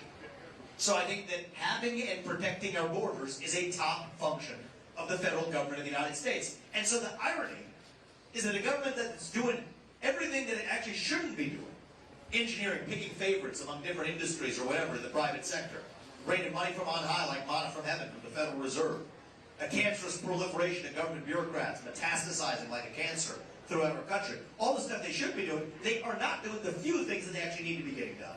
Starts with protecting our border and providing for our actual national security. I don't get it. I mean, it's basic common sense. It's what a nation actually does. And so when you look at vulnerabilities of our country right now, we're more vulnerable to cyber attacks, super EMP, electromagnetic pulse attacks, especially events. Does that term mean anything to anybody, EMP? Good, actually. I'm glad to hear that. That's a good thing. It's probably biased compared to the rest of the country because you all are in Iowa during the caucus coming to an event like this. I don't think that's true across the rest of this country. But our electric grid is more vulnerable to being taken out in an EMP pulse attack that literally could wipe out about half the country in a matter of 6 months. When you can't store your insulin in the refrigerator, your food doesn't stay cold, and planes fall out of the sky because our microchips depend on electric grid. So our government that's supposed to provide national security from foreign threats of our own homeland is instead failing to protect our homeland, shipping money to Ukraine to protect somebody else's homeland. They're not even protecting it. It's going to some kleptocrat who's pocketing the money. Is failing to do what it needs to do right here at home. We have an invasion of our country, and I know you're not supposed to say it that way. But if there was 3 million Chinese coming in on the Pacific Ocean, or 3 million people coming from Iran on our eastern border, we'd call that what it is. It's an invasion. It's not that any different when it happens on our own southern border as well. So providing for the basic defense of this nation, that doesn't mean pointless foreign wars. In fact, it means the opposite of that. Defending our own homeland. And then protecting against the incursion of the rights of our own citizens from backdoor threats that emerge even from other forms of government. And protecting the sovereignty of this country from institutions ranging from the WHO to the UN that are increasingly hostile to our own sovereignty. It's about protecting our own sovereignty and security. That's the job of the government. We're failing to do that while doing everything else. That's backwards. We're going to set it right on my watch. Hope that answers your question. Thank you. You say you want to shut down the Department of Ed. Once you shut it down, where do the education go from there? Will Sure. it be the state or? It's a great question. Yeah, I just kind of hitting the high points, but let's get into some details. So, and you can press me on other agencies too, like the FBI. These aren't slogans to me. These are clear plans we've offered and we will implement. So the reason I want to shut down the Department of Education is not because I'm against education in this country, but because I'm for it. Take that $80 billion, which right now is used to foist radical racial and gender ideologies onto schools. That's where it comes from. That's the head of the snake. They say you don't get that money unless you adopt these agendas. Now, the Department of Education, if you actually study the history, it was formed as part of the civil rights movement in the country. You could debate the merits, but at least it was formed to stop certain states in the South that reportedly were using funds for predominantly black school districts to siphon them to predominantly white school districts. That was the basis. Say what you will about it. But today it has nothing to do with the purpose. They're literally foisting the poison onto our kids and saying you don't get the money unless you do it. So I'm going to put an end to that, and that $80 billion will mostly go to the pockets of parents in this country who deserve to choose where they send their kids to school. Private, charter, public, homeschooling. Parents determine the education of their children. It's one of the hard truths in the, I don't know if we handed out our Thomas Paine pamphlets today. It's a hard truth. So we have to stand for that. And then against that backdrop, I'd love the public schools to compete against the private schools. Get rid of the top obstacle, teachers' unions, that stop public schools from being able to compete against private schools. Let's bring transparency so parents can make informed choices. If you're going to teach it in the classroom, put it on the internet. If you don't want to put it on the internet, you shouldn't be teaching it in the classroom. And then I believe in a revival of civic education in this country. That's how you ultimately defeat the woke poison, is not just by playing whack-a-mole, but by diluting it to irrelevance. I think every high school senior who graduates from high school should have to pass the same civics test that every immigrant has to pass in order to become a voting citizen of this country. It just makes sense that we want people who grow up in this country to know the same things that we require of an immigrant before they vote. So it just gives you some sense for how I think about educational reform in this country. I could go on into a lot more technical detail. I actually think it's going to put more money in the pockets of even those kids. 90% of the time, if you switch a kid from a bad school to a good one, you're switching them to a school that spends less money per student. So if parents are able to make that choice, that means there's extra money on the table. I think half that money should go into kids' account. When those kids graduate from high school, many of those kids will have a six-figure graduation gift waiting for them, including even in the inner city. Think about the head start that provides on the American dream. And so this is part of a vision, an implementable one. But it starts with the head of the snake. Shut that Department of Education down. Put the money back to parents. And one piece of this, for a small sliver of that, we can put 3 armed security guards in every school across this country. It's not even close, which is a better use of money. Something like what happened in Perry here just days ago should never happen in this country. Protecting our children is a vital priority, and that's a much better way to protect our children than to foist radical racial and gender ideologies onto them. That's how I would do it. But, yep. Would Sioux City North be in charge of Sioux City North, or would the Sioux City Community School District be in charge of Sioux City North, or would the state? So that would be decided by the states. So every state would do it differently. So yes, exactly, because I don't think the education should be run by the federal government. But that budget goes back to the states. They only get it functionally to be able to actually, if they're putting it in the pockets of parents. So that means every school effectively, it's a lever to nationalize school choice, which is what I think we need in this country. And then each state determines how it makes those decisions as the educational system should be run. And I'm a 10th Amendment absolutist. That which is not reserved to the federal government is reserved respectively to the states and to the people. So we'll, of course, follow those principles, but it starts with, right now we're not following the principles by collecting and concentrating that money in the federal government. Give it back to the states and to the people. Good question. Thank you. I appreciate it. Sir. An earnest question and wants to ask it. The floor is open, and I'm excited to get. We'll start right there with the young man. Can't say no to you. You got a microphone? We got a microphone, Gavin? No. If not, I'll repeat your question. What's the first thing you're going to do when you're president? How old are you, man? 11-year-old. What's your name? Aben, 11 years old, coming out here, ask a presidential kind of question. I'm proud of you for being here, man. Thank you. I like the hat. So what's the first thing I'm going to do as president? A lot of presidents make the mistake of saying what they're going to do through Congress. New laws that they're going to pass. It's not an unnatural thing to say, but I'm going to pass this law or that law. The problem with that is it rarely happens. Because Congress has like 500 some odd plus people, right, including the Senate, 530 some odd people that have to be harangued, that don't actually get done the thing the president promised. So something about me is I don't make false promises. The promises I make are the promises that I will keep. What I'm going to do on day one is do what I can do as president alone. Shaving down the federal bureaucracy by 75%, firing 75% of those bureaucrats, shutting down agencies like the U.S. Department of Education that shouldn't exist to give that money back to parents across this country. As your commander-in-chief, without asking Congress for permission, I'm going to use our own military to secure our own border instead of somebody else's. We've got them stationed in places like Germany, other places around the world. Bring them home right here to the United States of America to defend against the invasion, against our own homeland. I'm going to rescind a lot of the old executive orders and regulations that Congress didn't pass, but which came from the executive branch. One of them created affirmative action in the private sector that says, if you're getting federal government money, you have to adopt racial and gender quota systems. I'm eliminating that with the stroke of a pen on day one by crossing a line through that unconstitutional executive order. I'm going to actually swear an oath to the Constitution and keep it. That means on January 20th, 2025, about a year from now going forward, the day I take office going forward, anybody who's born in this country as the kid of illegals will not enjoy birthright citizenship anymore. That starts on day one as well. And so that's how we revive our economy right out of the gate. That's how we seal our borders right out of the gate. That's how we restore true equality under the law and restore our Constitution right out of the gate.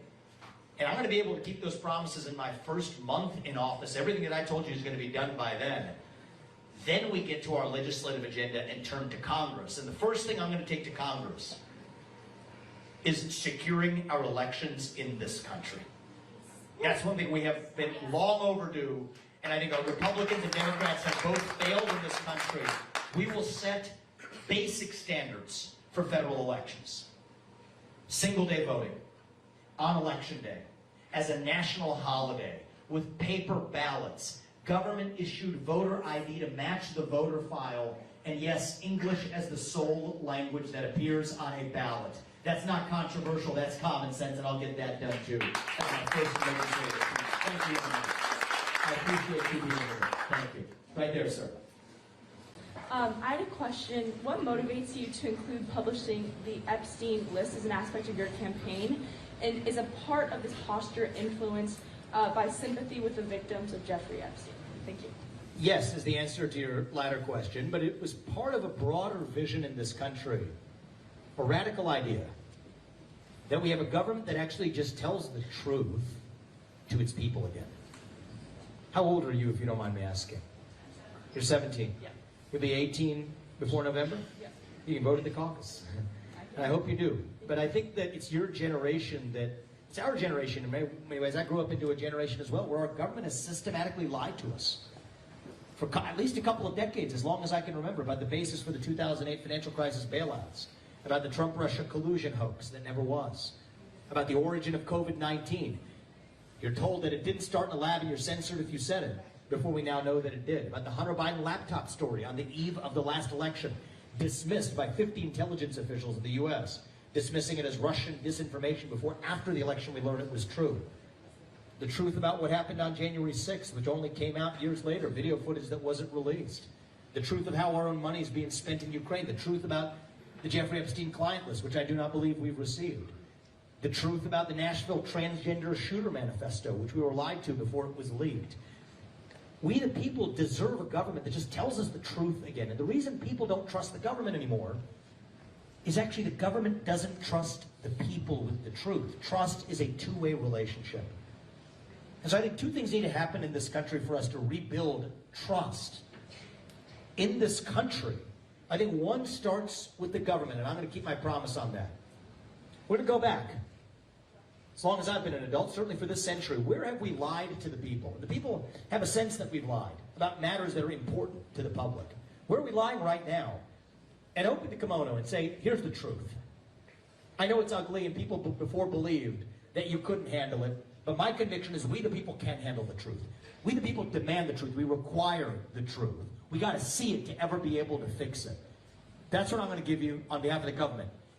And even though it's not my personal fault, I'll be the president when I say this, we are sorry to our citizens for betraying your trust for as long as I can remember. And I hope something then happens. I hope members of the media, at least one, steps up and says the same thing, looks their audience in the camera and says, you know what? We played interference for the government. We lied to you about the Trump-Russia collusion hoax, about the COVID origin, about the truth of what really was going on with each of the foreign wars that we've entered on false premises over the course of the last 25 years.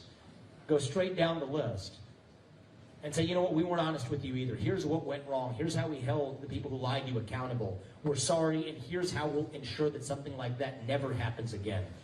Those two things happen, we're well on our way to reuniting this country.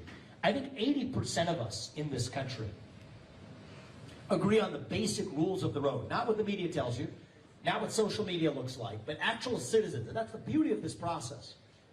I mean, even 2 nights ago, we had protesters at one of our events. We've had protesters barge into multiple of my events throughout this process. My rule of thumb, if it happens right here, as long as it's not cynical, paid-for people, but actual earnest people that have a view to share, we'll give them the mic and make their view known as long as they're able to sit down and be respectful of everybody else. 80% of our country shares the basic values in common, and half the 20% are people younger than me who never learned those ideals in the first place. I think we can bring them along too. That's how we're going to reunite this country. But the first step is we have to know that we're not being systematically lied to. And I'm sorry to say right now we are. And if there's one thing I get done as your next president, it'll be to shut down that deep state and make sure we the people, again, have the truth, not just when it's easy, but when it's hard. And so it's my care for the victims there, but it's also my care beyond that for this country to make sure we restore the truth in our government again. So thank you very much. I appreciate that. We'll come to this young woman right here. Last question right here. Thank you. With Trump calling for you to drop out, can you guarantee you're going to stay in this race 100% through Super Tuesday? Oh, I'm going to guarantee you to stay in this race through November of this year when we win the election, through January of next year when I'm inaugurated as your next president, through January of 2033 when we leave that White House after 2 full terms. That's what I'm going to tell you. We're in this through the very end because we owe it to this country. That's my duty to this country. I think there's a trap. Sometimes the truth hurts. That's when we need to see it the most. We have a government that has lied to its people and politicians who will tell you what you want to hear. There's an old saying, Thomas Sowell said this the first time. If you care about somebody, you tell them what they want to hear. If you care about yourself, you tell them what they want to hear. If you care about somebody else, you tell them the truth. So here's a hard truth. You can see it. Who are the very people paying to keep Donald J. Trump off the ballot? It's disgusting. The Reid Hoffmans of the world. Who are they $250,000 donors to in this race? Nikki Haley. Which media is propping up these fake prosecutions against Donald Trump? Every one of these mainstream media outlets has been trying desperately to do it. Who are they propping up? Just turn on the TV. It's not hard to figure out. It's hiding in plain sight. They're selling us the rope today that they will use to hang us tomorrow. So they want that to be a 2-horse race, eliminate Trump from contention, and then trot their puppet into the White House. And we owe it to this country not to walk into that trap. And so I'm going to do my part to make sure that we don't. That's our duty to this country. And you know what? When we get to that office, it's going to take a president who understands the law and the Constitution to see this through. I give immense credit to Donald Trump for exposing a lot of that rot. Nobody had done that the way that he did. He rolled that log over in that swamp, and we saw what crawled out. I'm bringing the pesticide. That is what it's going to take. I'm using the law and the Constitution to actually do it. And so I'm in this because I think it's our duty to this country. It's our duty to this country to revive our nation. And I'll tell you what, I'm all the way through January 2033 when we leave that White House. What do I want to tell you that we actually did? I'll tell you we shut down the deep state. I'll tell you we declared economic independence from communist China. I'll tell you that we grew this economy in the process with the sensible policies that we talked about today. I'll tell you our borders are secured in this country, that we stayed out of World War III in the process. But above all, the thing I want to tell you is that our 2 sons and their generation, that they are once again proud to be citizens of this nation. We have a crisis of national pride in this country. 60% of young Americans say they would sooner give up their right to vote than to give up their access to TikTok. That's where we are right now. But it doesn't have to stay that way. We have to revive those founding ideals, that inner animal spirit that has been domesticated, has been tamed by this new culture that penalizes excellence and celebrates victimhood. Our culture of excellence has leapt oceans to lift up places like China, while their culture of victimhood has come all the way back here to hold us down. When we rallied behind the cry to make America great again, we didn't just hunger for any one man. We hungered for the unapologetic pursuit of excellence. We hungered for the ideals of 1776. We hungered for the greatest nation known to man to once again be itself. And so if you all do your part on Monday night, that's what I'm asking you for. 30 minutes of your time to brave the cold and come out this Monday night. I promise you, Apurva and I and our family, we will stop at nothing to do our part as well, to make sure that we don't have to be this nation in decline. We don't have to be at the end of the ancient Roman Empire. I think what George Washington would say if he were with us right now is that as a nation, we are still a little young, actually. Going through our own version of our adolescence. Figuring out who we're going to be when we grow up. And when you view it that way, it makes sense again. You go through your adolescence, you go through that identity crisis. You lose your way a little bit. You do some stupid things.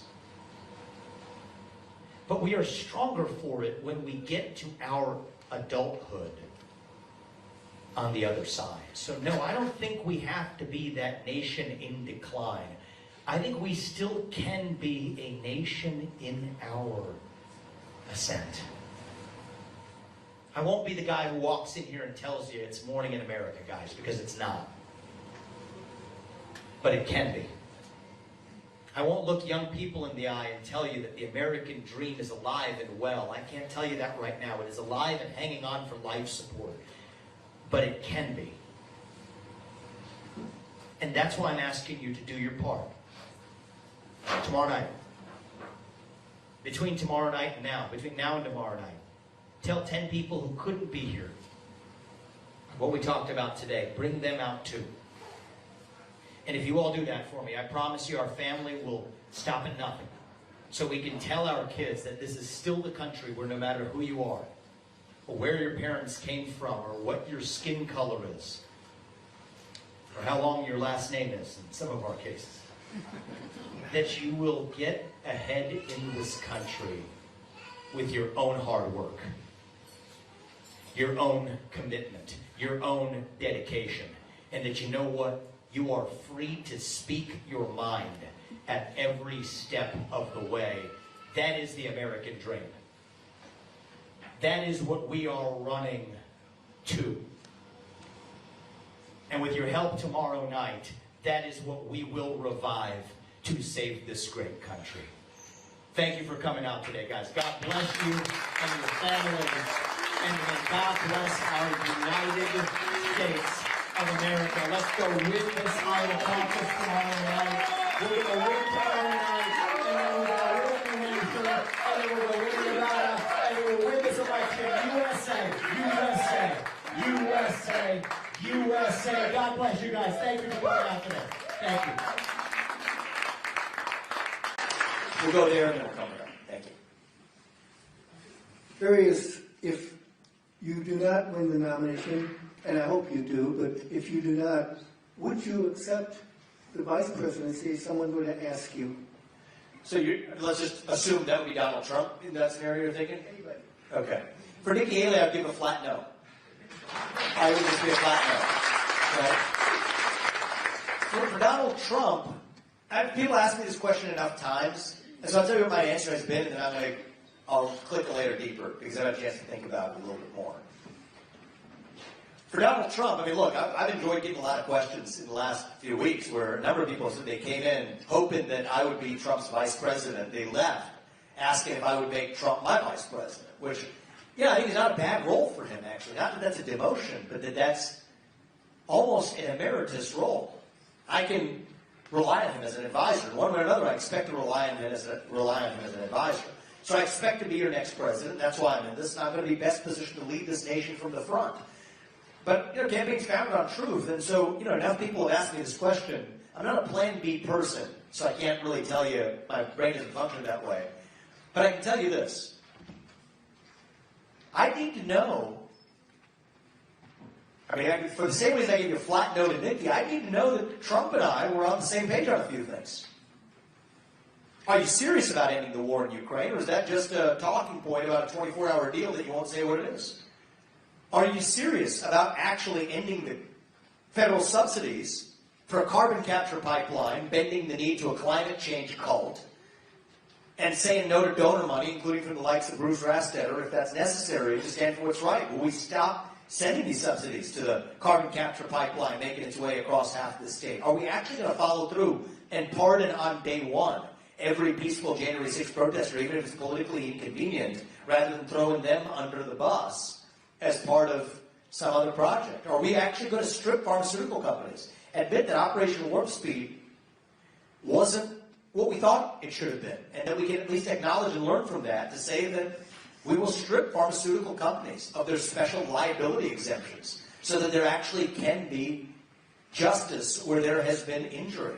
Are we serious about these things? Are we going to build that new building for the FBI? Because if so, I'm not in. If we're really going to get serious about shutting it down, we can have that conversation. And so I don't have the answers to those questions right now, but those would be minimal conditions for me to even entertain having that conversation. But if that's where we are, and if that's what the people of this country want, there's a better way to do this. And I'm standing right here.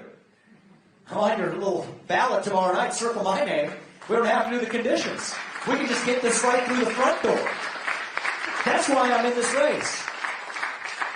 And so I'm going to do whatever is right for this country. You have my word on that. This country has been kind enough to us. We've lived an American dream that my parents never imagined possible when they came to this country 40 years ago in search of opportunity. I founded multi-billion-dollar companies. I did it while marrying a Porvo, raising our 2 sons, following our faith in God. That's the American dream. I'm worried that American dream isn't going to exist for our kids and their generation. That's why we're doing this. I've had all the success I need as a capitalist. This next phase of our life, our career, our journey, is about recreating that country so we can pass that on to the next generation. I'll do that as the floor sweeper at the White House if I have to. It doesn't matter. It doesn't have to be at the White House. There's many ways to change this country, but I believe that what this country requires is a president who knows and deeply understands the law and the Constitution, but not just as a legal scholar pontificating about it. And I've written 3 books in the last couple of years, and I know what that looks like, and that's important. But somebody who can also execute that. And I think that's going to take a skilled businessman with energy and fresh legs to see this through. And so I've gotten that vice president question probably enough times. We get to the eve of the Iowa caucus tomorrow night. It is. I guess I had a chance to reflect on it. I'd have a long list of conditions, so long that it would just remind me of why I actually just needed to be the president to actually get the darn thing done. So that's my answer to your question. Thank you. Thank you, Vivek. So I was listening to Capitalist Punishment. Oh, thank you. Well, I was snowblowing, so I asked our library to get Woke Inc. on the audio. Have you read Woke Inc. yet? I have not. Oh, Woke Inc. is supposed to come before Capitalist Punishment. They got it, but they didn't tell me they got us on 3rd on the waiting list. But they had one in the back, so I have it here to actually read, and I'd like you to sign it before we leave. I will. But I have a couple of questions for you, piggybacking off of his. I've been watching your arch since this summer. As the youngest person to run as a Republican and a businessman, not a politician. That's one of the reasons I liked Trump 8 years ago, is because he's not a politician, or he wasn't. Some would say you don't have the connections in Washington, so how do you respond to that? And then, what would you, I'm not asking for a name, but what would you be looking for in your VP as a running mate? And then the second part of my question is, Iowa is now a constitutional carry state. What are you going to do to some of these liberal states are passing non-common sense gun laws? How are you going to fortify my 2A rights? I think constitutional carry should be the law of the land. That's an easy one. I've said that since I speak to the NRA this summer. The Second Amendment is the one amendment that protects all of the others, actually. People miss that. It's not about hunting and sport fishing, sport shooting. It's not what it's about. I have other hobbies. It's not that. I mean, that's really, we enjoy going to the shooting range as much as the next guy, but it's not about the hobby of it, right?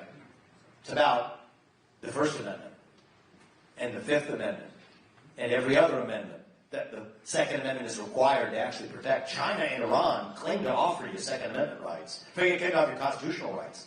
But they don't actually give them to you because there is no Second Amendment. Black Americans didn't enjoy their civil rights in this country after the Civil War until their Second Amendment rights were secured. Actually, one of the worst Supreme Court cases we've ever had, the Dred Scott case, which said that black Americans could not be citizens. The reason the Supreme Court justice gave, Justice Taney at the time, was that that would then allow black Americans to own guns. So civil rights and Second Amendment rights have always been 2 sides of the same coin. So that's why I want to protect your Second Amendment rights, and that's the answer to that question. Now, to your deeper question about, what connections in Washington, D.C., you're right. See, the truth is, I've been a successful businessman. I wrote Woke Inc. We actually actually do have a lot of connections in Washington, D.C. I don't know if that's good, actually, because I'm looking for mostly disconnecting them, right? I know who's plugged in. I'm mostly unplugging it out of there. And actually, it's a much more honest form of connection because you can kind of see it as a game for what it is. You're not a pawn in the game. It's almost like you're almost a player of the game, coming in from the outside. But Donald Trump had some element of that as well. And so that's, I think we're going to know our way around just fine. And I think that having the benefit, it's like if you stand on the table at that bar, you can actually see the whole room. If you're one of the players sitting in the seats, it doesn't, you don't actually have the whole perspective of what's actually the heck going on. What would I look for in a vice president? I'm looking for competence, and I'm looking for somebody who can be as ideological as I am in my opposition to the administrative state. Somebody's going to be a partner in cutting through that bureaucracy and shaving it down, razing it to the ground, slashing and burning the apparatus itself. So this guy, unfortunately, can't do it. He's become a friend, but I think he'd be great if it weren't for one fact. He's not quite a natural-born citizen. It's Elon Musk. I think he'd be excellent. He shares my view of it. Actually, Steve, I didn't tell you this, but he tweeted something yesterday, and I just happened to go to your Twitter page, and your pinned tweet is hilarious. He says, 3 great African Americans, Clarence Thomas, Thomas Sowell, and Elon Musk. But anyway, he's in South Africa. So he was native born in South Africa. So he's not eligible as a natural born citizen. But it's got to be somebody like that level of competence, and draw that contrast to the current vice president we have. I mean, that's really. I mean, you got Kamala Harris is the person in charge of AI policy right now. Think about that. AI policy in the White House is run by a woman who is challenged, let's just say, with competence. I can't think of a more dangerous threat to the future of humanity than to put Kamala Harris in charge of AI policy for the U.S. If you're going to put someone in charge of AI policy, the minimum should be you should at least be able to spell AI. And I don't think that's actually quite the case with the current vice president. And so for me, when I say competence, whatever I'm going to put my vice president in charge of, they're at least going to be able to spell it. But Elon Musk, I think, sets a pretty high standard, but that's the standard I'm going to use to pick somebody who's an executive but with competence and shares my ability to actually cut through that deep state. And let's be honest with you, that's the role of a vice president, to be the president. That's the top job of a vice president. Somebody who's going to be, you have to honestly look yourself in the mirror and believe they could actually have a chance of being better than you at doing the job, God forbid, should that day come. And we have a tradition in this country that's been followed, I think, pretty assiduously in recent history of putting a potted plant in the role because you have people who are afraid of being overshadowed. Well, actually what it is, it's the insurance policy, but you want the insurance policy to pay out and give you what the people signed up for. And so I'm going to pick somebody who I believe has a fighting chance of being better than I am at the role, rather than putting a potted plant in there for fear of being overshadowed. And that might be a difference between me and certain other people who are running for U.S. president, how I think about that role. So, thank you. I appreciate it. Thank you.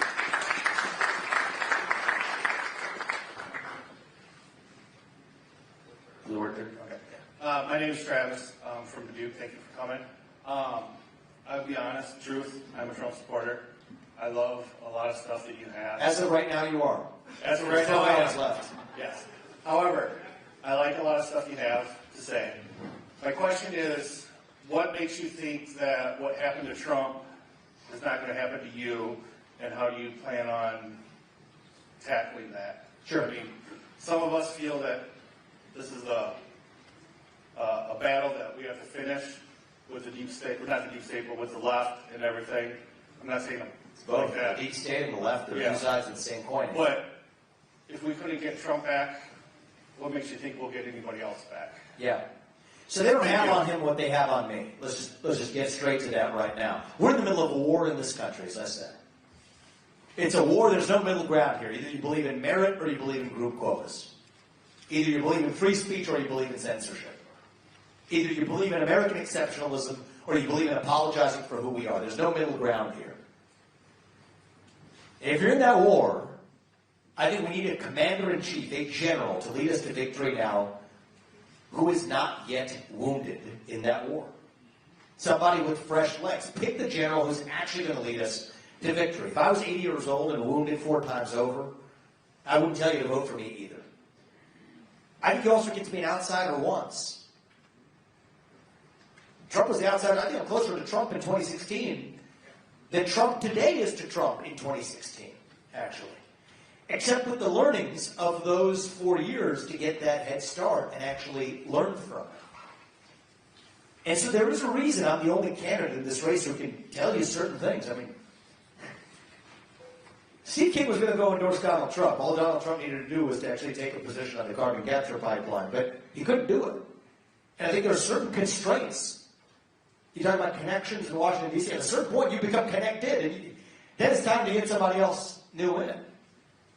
Fresh blood. When I get to that point, get me the heck out of there, too. We'll drop the mic and pass it on to the next guy. But right now, I'm the outsider in this race. Now, I think that this system's not going to let him get there. But I got 2 things. One is they don't have on me what they have on him. And number 2 is I have a deep understanding of the law and the Constitution of this country. And I think you need that to be able to not be duped, swallowed whole by that same system. You strike the swamp strikes back, no doubt about it. But if you wanted to actually defeat it, you got to understand the law and the Constitution deeply. And I think I bring that in a way that nobody else who's actually been the president for a long time really has brought to the table. Even George Bush was a puppet, really, for the people underneath him. I think we require a president, I mean, the current president, I don't sit here bashing Joe Biden. It's a waste of time, really. He's not really even the president of the United States. He's a puppet for the managerial class. And so this deep state that we actually need to shut down. So the way I think about it is we love the man because he got this fight started. But it is our job and my duty now to finish it. He rolled over that log. We saw what crawled out. I'm bringing the pesticide. That's what it's going to take to actually shut down the deep state. And when I'm the only person, without exception, in this race who can tell you, I'll strip vaccine manufacturers of liability exemptions because it's the right thing to do. That I'm opposed to the CO2 pipeline. That I'm a part of peaceful J6 protesters. That the climate change agenda is a hoax. That Ronna McDaniel needs to get the heck out of our house and resign as the failed chairwoman of the RNC. Why am I the only person who can tell you these things, look you in the eye, and tell you that right now? That's right. And so if you want somebody who's actually going to go in there and speak truth to power, vote for the one candidate who's actually speaking the truth to you. And so for the sake of this country and every one of us in it, including Trump himself, maybe especially Trump himself, I'm actually asking you to vote for me tomorrow night at the caucus.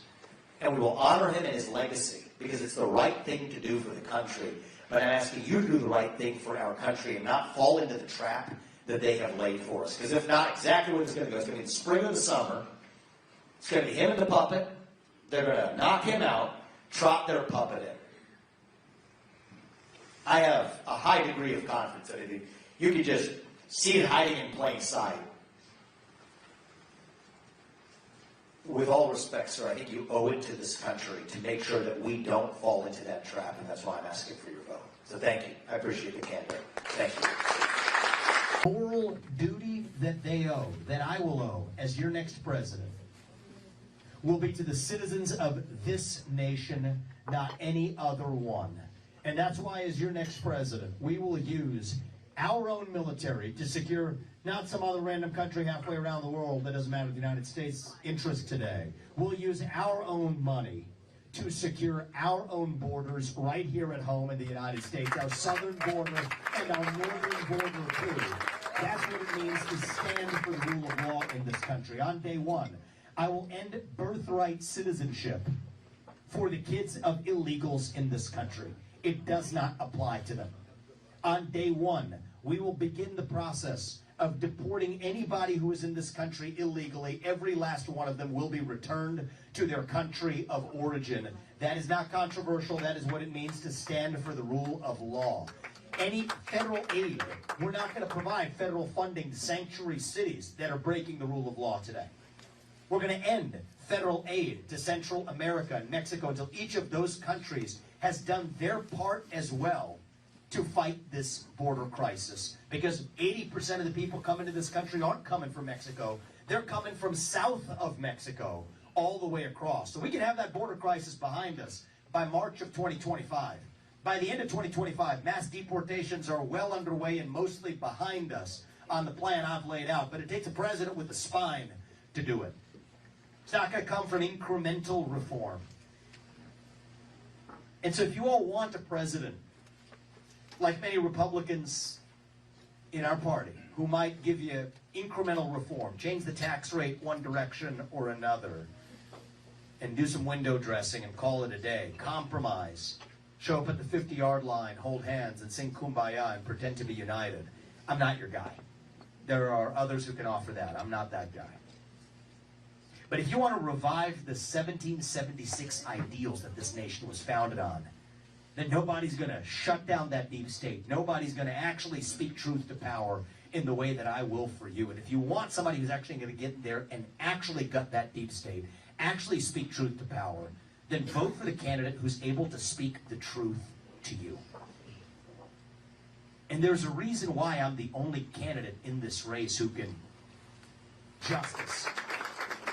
The only candidate who can tell you that I am against the use of eminent domain for that CO2 pipeline making its way across half the state. That is unconstitutional. That it's based on a climate change agenda that, I will say it, absolutely is a hoax, because it has nothing to do with the climate. The only candidate who can tell you that Ronna McDaniel needs to step aside after 5 failed years of leadership in our own Republican Party, because we need accountability in our party before we can bring it to the government. The only candidate who will tell you that I will pardon every peaceful January 6th protester on my first day in office, because it's the right thing to do for this country. And I want you to ask yourself, why am I the only candidate who's able to tell you these things? It's because our politics has become corrupt.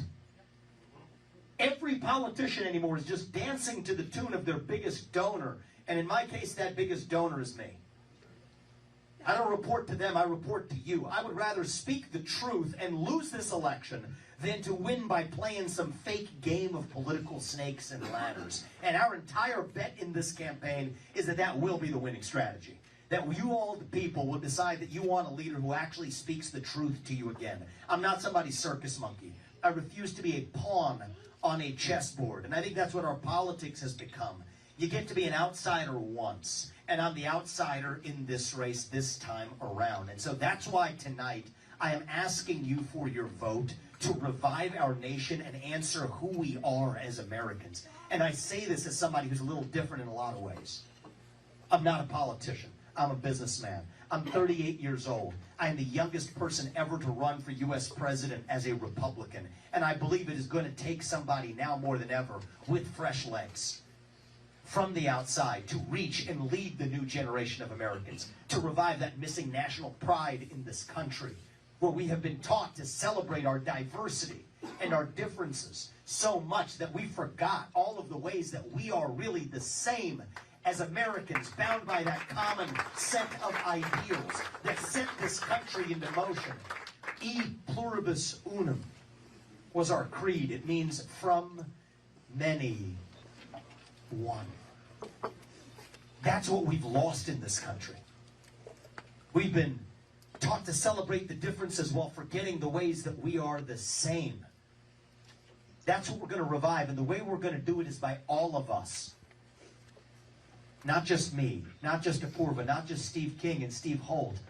All of us. Starting to speak the truth in the open again. Say in public what you will say in private at the dinner table. Say it with a spine. Say it with conviction. Say it with respect. But part of respect is that you respect your neighbor enough to tell him what you actually think. God is real. There are 2 genders. Fossil fuels are a requirement for human prosperity. Reverse racism is racism. An open border is not a border. Parents determine the education of their children. The nuclear family isn't a bad word. It's the greatest form of governance known to mankind. capitalism is still the best system we have to lift us up from poverty. Not crony capitalism, but the real thing. There are 3 branches of government in the United States, not 4. And the U.S. Constitution is the strongest and greatest guarantor of freedom in human history. That is the truth. We fight for the truth. We stand up for the truth. That is what won us the American Revolution. That is what reunited us after the Civil War. That is what won us 2 world wars and the Cold War. That is what still gives hope to the free world.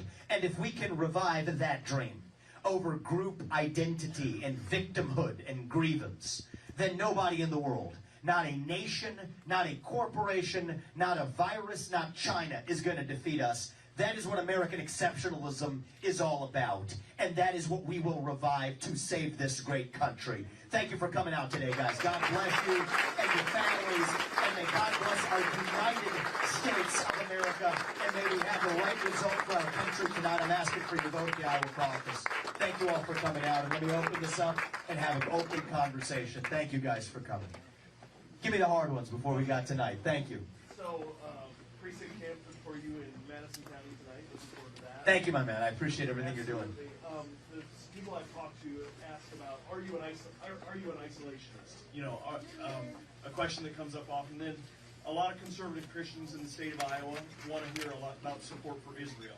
Can you address that? Sure. And I'll use that as an opportunity. You talk about conservative Christians, also talk about my faith. It's a lot there. Am I an isolationist? No. To the contrary, I am the only candidate, I was at least the first candidate, others have since followed, to say that in a case like Taiwan, for the foreseeable future, we actually have to abandon strategic ambiguity, which is the current posture of the U.S., to say we won't say what we're going to do. Even the Republican Party's position is that. I think that's unacceptable. I have said that we will defend Taiwan for the foreseeable future because that's what's necessary for defense of our own national interest. China cannot squat on the semiconductor supply chain that comes from Taiwan. And so in many ways, I am upgrading from our current status quo commitments. But what's different about me is I will look at every conflict through one prism, which is what advances American interests. As a father of 2 sons, my obligation is to my family. And I will not be shaken in that. As your next president, my sole obligation is to you, the citizens of this country, not any other one. As it relates to Israel, I think my position is the strongest and most pro-Israel position of anybody else in this race, even though it doesn't follow the traditional talking point script handed through the GOP. And I'll tell you why. Many of the strongest pro-Israel voices in Israel are now saying the same thing that I've been saying, and I'm still saying now, which is that what Israel really needs is our diplomatic support, a diplomatic Iron Dome, to be able to get their job done. And they can get their job done. They're not constrained militarily right now. They're constrained diplomatically with the UN and the EU, and frankly, even the US now, tying their hands. And here's the issue, is if we're just signing some sort of paltry, 16 billion here, 14 billion there, war-specific aid, that requires us, because we're then responsible for what happens, to then second-guess decisions they're making, which then tie their hands. They don't need a backseat driver. They don't need an armchair quarterback. What they need is the diplomatic cover so that the UN or anybody else doesn't wrongfully come in and call with their self-defense genocide, which is what you're actually starting to see happen today. And so I said this initially, that this was better for Israel and better for the United States if we focus on giving them the diplomatic support they need to defend themselves, as they have the right to do, because what Hamas did was wrong, it was immoral, it was subhuman, it was medieval. And Israel has an absolute right to defend itself in the same way that we do if that ever happened, God forbid, in this country. But we have to support their right to do it. And that's the strongest form of support we can provide, rather than some half-hearted, half in, half out, but then tie their hands, when in fact they can absolutely get that job done. So my phone call with Bibi is, you know what?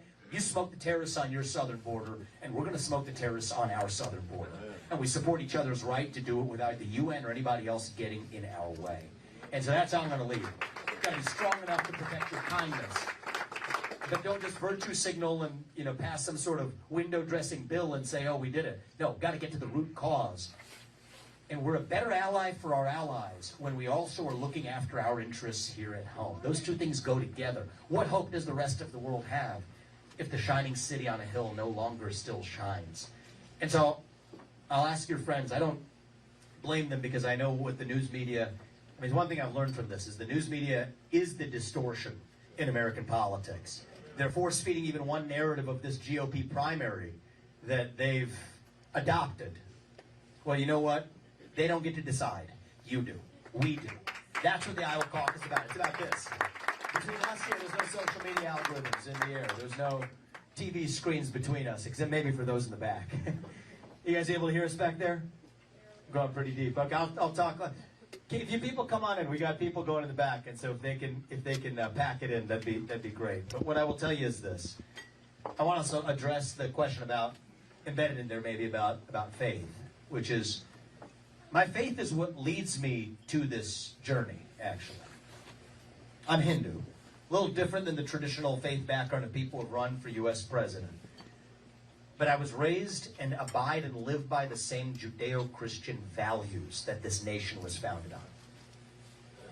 I believe God puts each of us here for a purpose. There's one true God, and He gives each of us our own unique gifts. And it is our duty, our moral duty, to use those God-given gifts to do what is right in the short time that we are given. Now, I went to St. Xavier High School. I read the 10 Commandments for the first time. My parents, the value set they raised us in. Honor your parents. Family's the foundation. Adultery's wrong. The good things in life involve a sacrifice. It's not just about this life. It's about the eternal life. Those are the values I was raised in. When I read the 10 Commandments at St. Xavier High School in 9th grade, it didn't feel like I was reading them for the first time. There's one true God. Don't take His name in vain. Observe the Sabbath. Don't lie, don't cheat, don't steal, don't commit adultery, don't covet, don't kill. That's where my pro-life views come from. Didn't feel like these were unfamiliar values to me, but they're taught to feel unfamiliar in today's culture. Your DEI training session at a local company. You got a local movie theater, what they're teaching your kids in school. But they're not foreign values to most of us. And so, yes, I think we need a president who is able to stand for those shared values that this country was founded on, to be able to spread them, not just to the prior generation, but to the next generation, to people of multiple different faiths. We live in a religiously pluralistic country, and we want people of all faiths to still stand for our shared American values, and above all, to swear an oath to the Constitution and to keep it, including freedom of speech, including, above all, freedom to worship as you wish, without the government getting in your way, standing up against that assault on religious liberty that we've seen in this country. So will I swear an oath to that Constitution and keep it? Will I stand for those shared national values, I believe, better than anybody else in this race or otherwise? You're darn right I will. And that's my responsibility as your next president. And the heart of my faith, one of the core teachings is we don't choose who God works through. That's God's choice. We get to the book of Isaiah, a little further along in that semester at St. Xavier High School. That's the one where God chose Cyrus, all the way in Persia, to lead the Jews back to the promised land. And yes, I believe God has put us here for a purpose. Apurva and I believe that about our family. That's what leads us to run. To bring this back to policy, I think right now, it's going to take a president who has two things. One is you need an outsider, somebody with sharp elbows, willing to break glass, to do the right thing when necessary, even if it flouts the norms of Washington, D.C. Trump brought some of that. I bring that on steroids, okay? But it's also going to take an outsider who knows and deeply understands the law and the Constitution in this country. And those two things don't usually go together. You'll have the legal academic over here, you'll have the business guy over here, but I believe God gives each of us, every one of us has our own unique God-given gifts. And it is our job, and right now more than ever, our duty to this country to use those gifts to do what is right. And that's why I'm running for president. It's out of our duty to this country. And I believe if you all do your part tonight, and that's what I'm asking you for, Apurva and I will do ours. We will stop at nothing to make sure our country's best days, not in some fake politician way, but in a true way, make sure that our best days are actually still ahead of us. And that's why I'm asking for your votes tonight. Thank you. I appreciate that. We'll take a couple more. Two more. Thanks. We'll go there and then we'll come here. Oh my goodness. We'll go as quickly as I can, then we'll give you the final word. So you comment on the left unleashing a lawfare. Okay. Lawfare against conservatives. Number one answer, you cannot reform it. You have to shut it down. And I'm the only candidate. I'm not going to promise you to build you some new building for the FBI. I'm not going to promise you to sort of say that I'm going to put a new figurehead on top, fire Christopher Wray. Those are illusions. Illusions that dupe us into believing that we did something without actually doing the real thing. The right answer, the failed Bureau of Investigation, is to shut it down. You cannot defeat the bureaucracy. You have to end it. Now, I'll tell you, this is a practical plan. A lot of Republicans may even say, is that too extreme? No, what's extreme is the status quo, weaponizing the law against people, parents at school board meetings being termed domestic terrorists, Catholics or other Christians being subject to a different standard of scrutiny. That's not America. And so here's how we're going to do this is, and this just gives you, we could do this all day, but I'll use this one example just to give you a sense for how real this is. We're ready to go. All we need to do is get into the White House and get started. There's 35,000 employees at the FBI. 20,000 of them are back office bureaucrats at the J. Edgar Hoover building, for God's sakes, in Washington, D.C. We're going to send them packing, find honest work. 15,000 of them are cops, investigative agents, many of whom are good people who we need.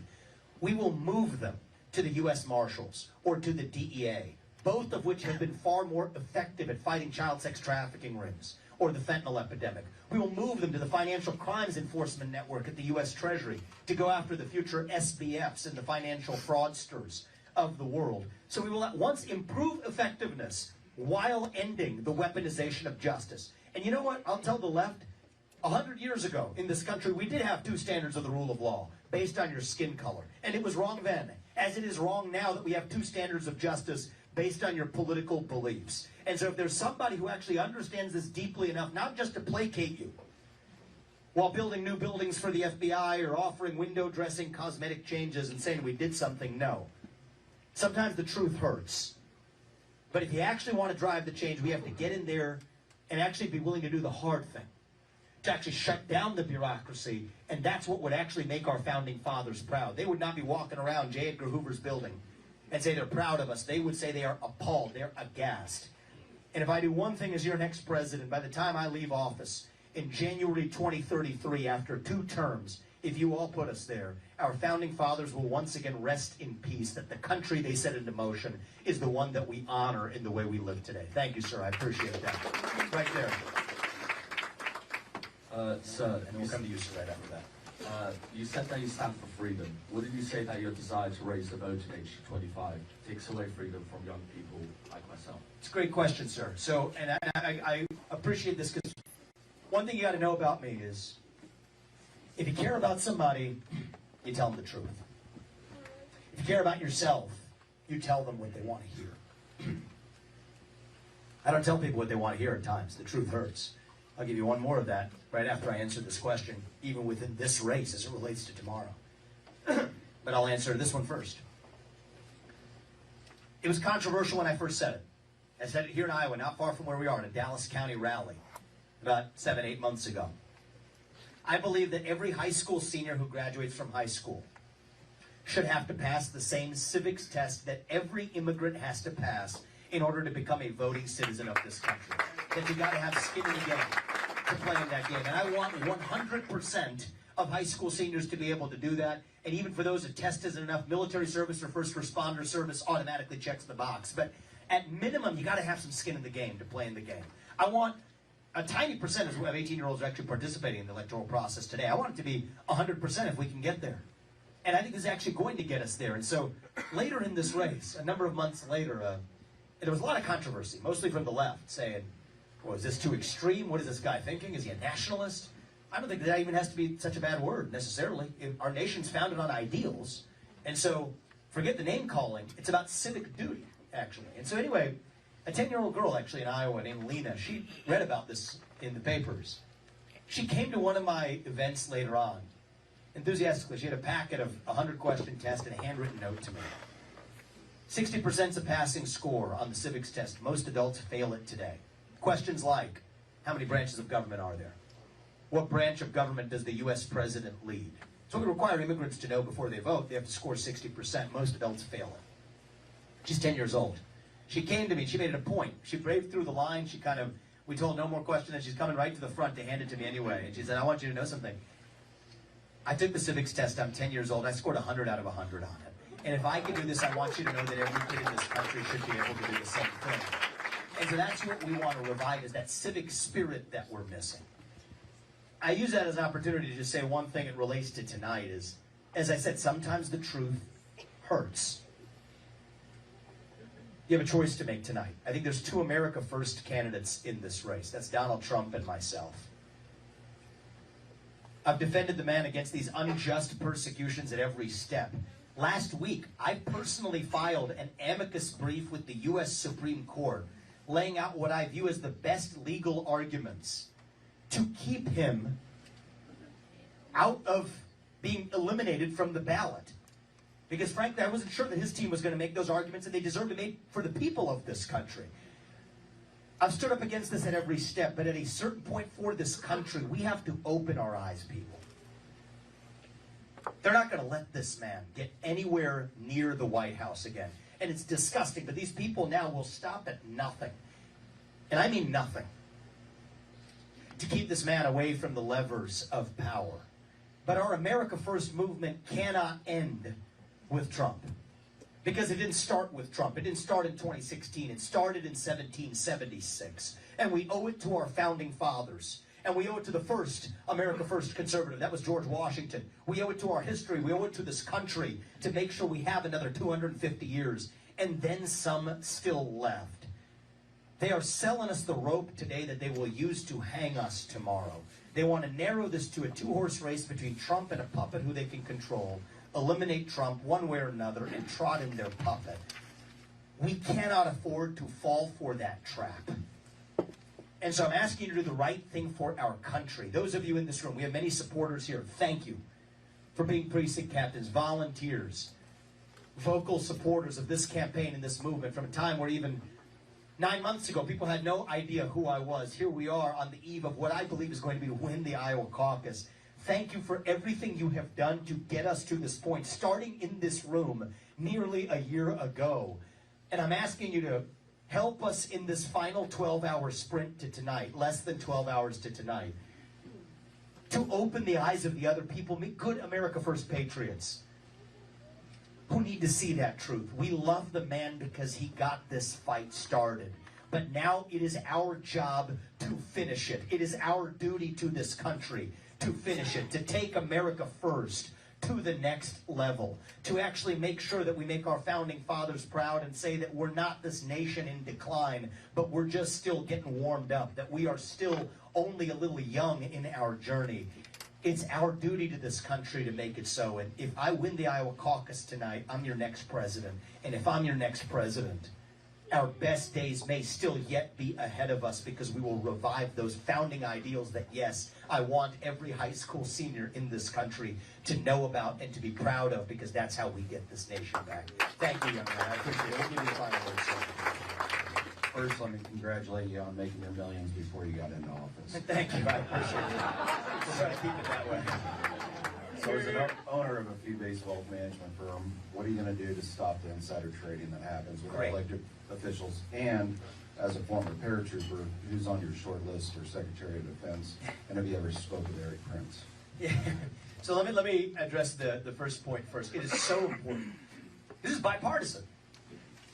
I don't think that congressmen or senators or bureaucrats should be trading individual stocks. How does that advance the interests of the American public? Put a ban to it. I think we need three-term limits for Congress, 2-term limits for the U.S. Senate, and 8-year term limits for every federal bureaucrat, because that's how you keep a fresh lifeblood in Washington, D.C. I don't think that you should be allowed to lobby the government for at least 10 years, until after you've left that same government. Again, somebody explain to me why this is in the interest of the American people. I don't think you should join the board of a company after you have done special favors for that company as a regulator or a governor or a bureaucrat. But the reason they don't do it is the people vote for their own self-interest. And so I'm going to tell you how I'm going to bring some of those things to bear. The 8-year term limits for the bureaucrats, I'll do that as the president. I'm the president of the United States. I'm the leader of the executive branch. You're a business leader, so am I. If somebody works for you and you can't fire them, that means they don't work for you. It means you work for them because you're responsible for what they do without any authority to change it. And I refuse to be that hollowed out husk of a puppet like the one we have in the White House right now. I don't sit here bashing Biden because what's the point? I mean, he's not really in any sense of the word the president. He's a puppet for the managerial class that sits underneath him. We have to see the truth. And I think that you need a president with the spine that leads the executive branch. That's term limit and corruption, anti-corruption, number one. Ending insider trading, ending individual stock trading, 8-year term limits for the bureaucracy. I'm getting that done as an HR policy in the federal government, and I get to do that without asking Congress for permission. Now let's move to Congress. Now we got a bit of a dilemma here. The very people that you need to vote for term limits, the very people you need to vote for bans on their own insider trading, the very people you need to vote for bans on lobbying after they leave the government are the people who would be disadvantaged by it. And you need about 75% of them for certain things like term limits. I'm a businessman. I believe working within the incentives that people already have. I don't always love those incentives, but I'm going to be the first person to get this done, and it's a shock to me I'm the first person to propose it. And here's how I'm certain we're going to get it done. I know these people. I know how they operate. We will tell them, okay, here's the deal. Here's the bill. And if you're not voting for it, fine. Here's the final deal we'll make. We will grandfather you in. Right? We'll cut you in. That's the way these people have always operated. That's the very problem we're supposed to solve. And the irony is to get to the solution, you actually still have to cut them in on it. And so you tell them that we will grandfather you in, but whoever comes after you won't have their hands tied in the same way. And it turns out these are wildly popular policies. It will pass with sails through that Congress. And I think that's what it's going to take to get this job done. One legislative accomplishment I will promise you as your next president. I don't usually make legislative promises, but the promises I make are through the executive branch that I can keep. Shutting down the bureaucracy, firing 75% of bureaucrats. As your next president, as commander-in-chief, moving our troops to the southern border, ending birthright citizenship for the kids of illegal migrants, 8-year term limits for the bureaucracy. All of that I'm getting done without asking Congress for permission or for forgiveness.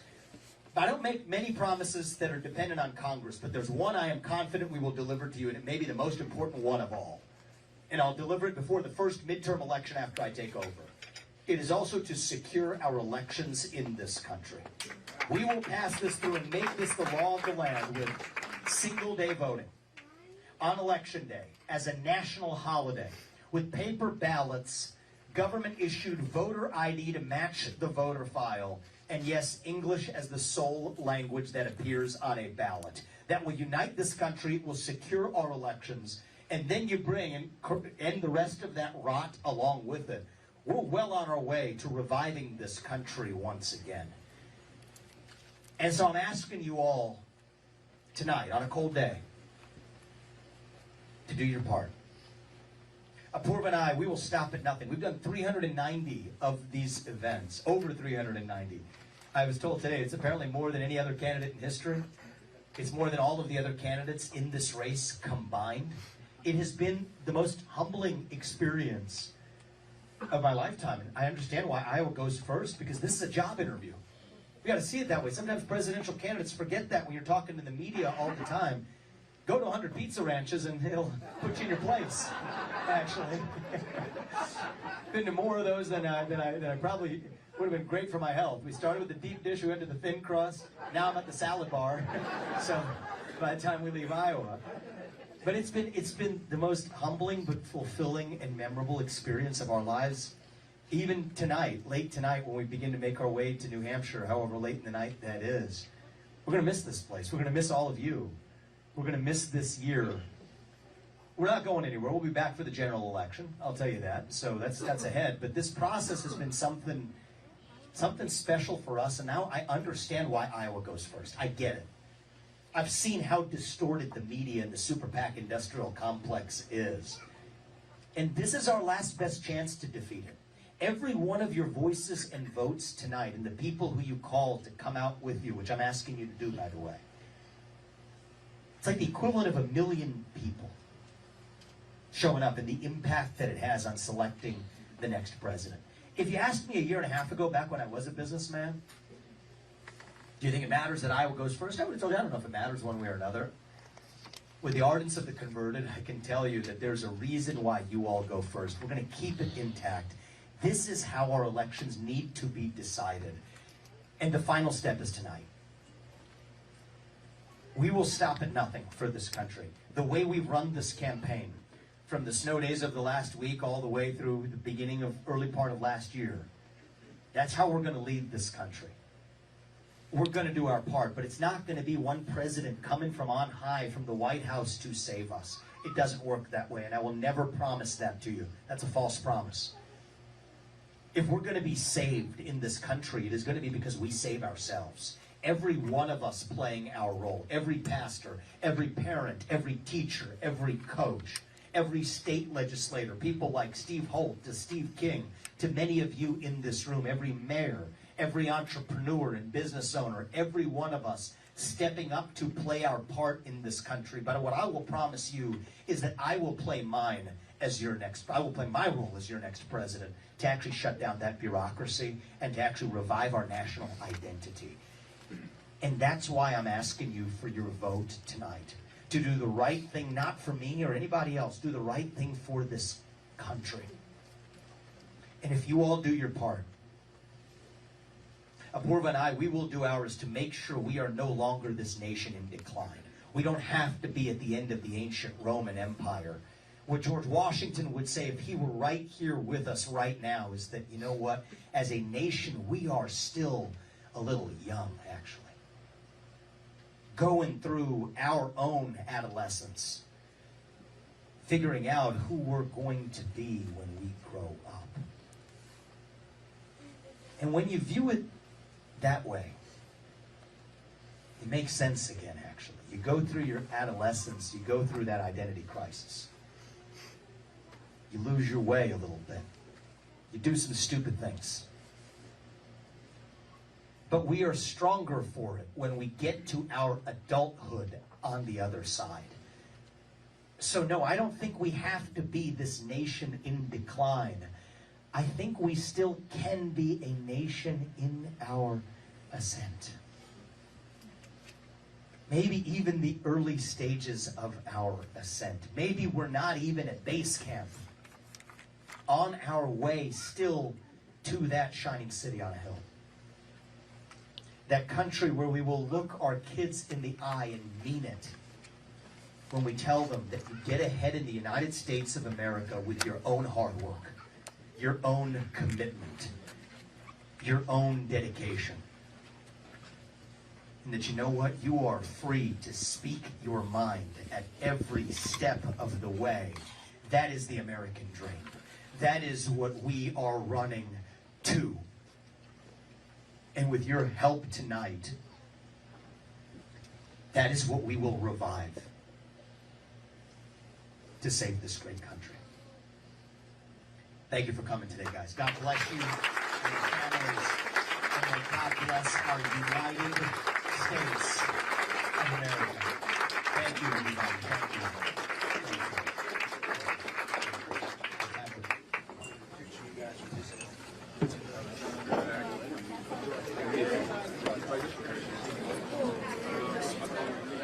Hey guys, thanks for.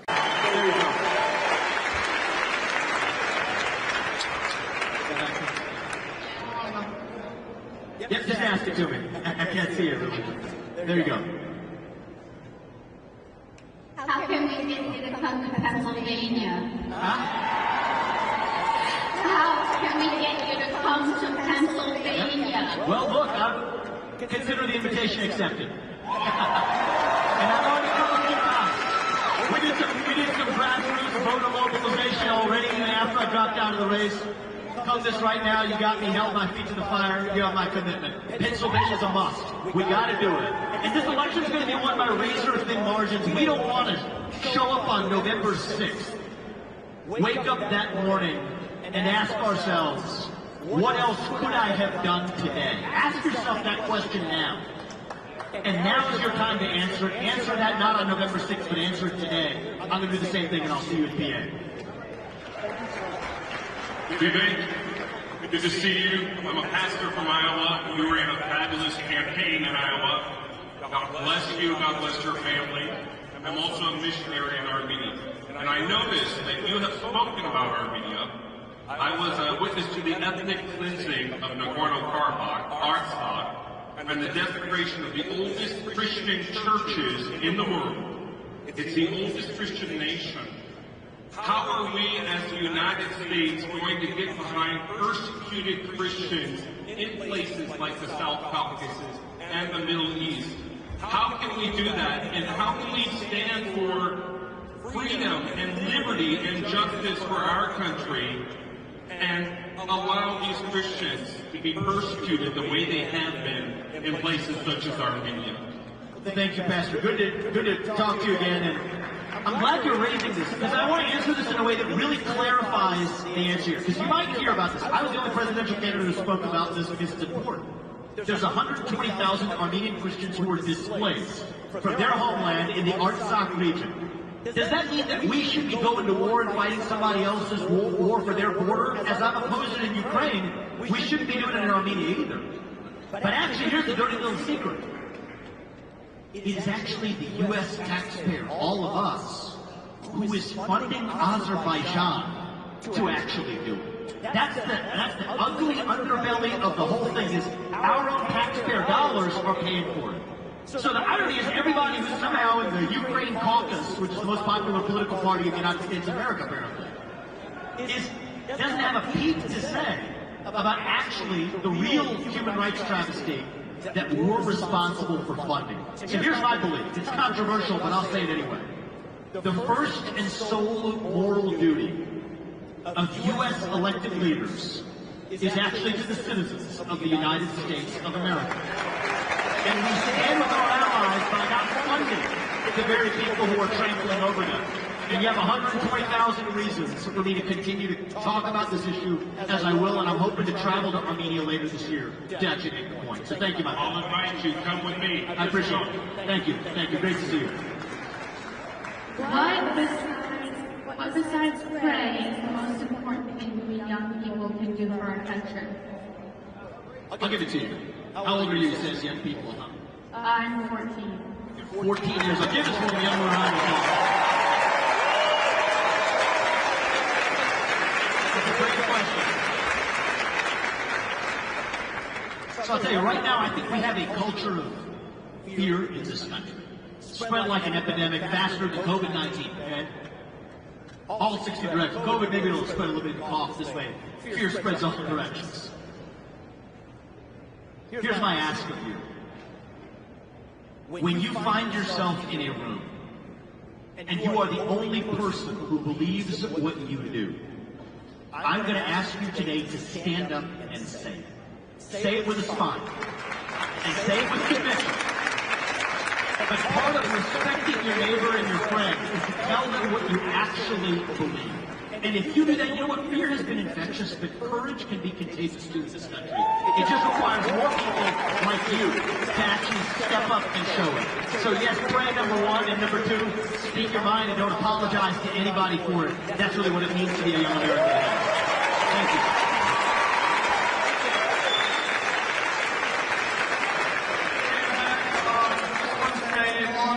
Long-time supporter. I'm 18 years old. I'm here from Grand Rapids, Michigan. And seeing your passion, seeing your drive is just so encouraging to a young conservative like me. One day I want to be on the stage like you, encouraging young Americans, young and old in this country, just like you. And my question for you as a Christian, in the political landscape, in the political arena, how can the Christian Church of America, which is so important to revitalizing the American dream, how can we get involved?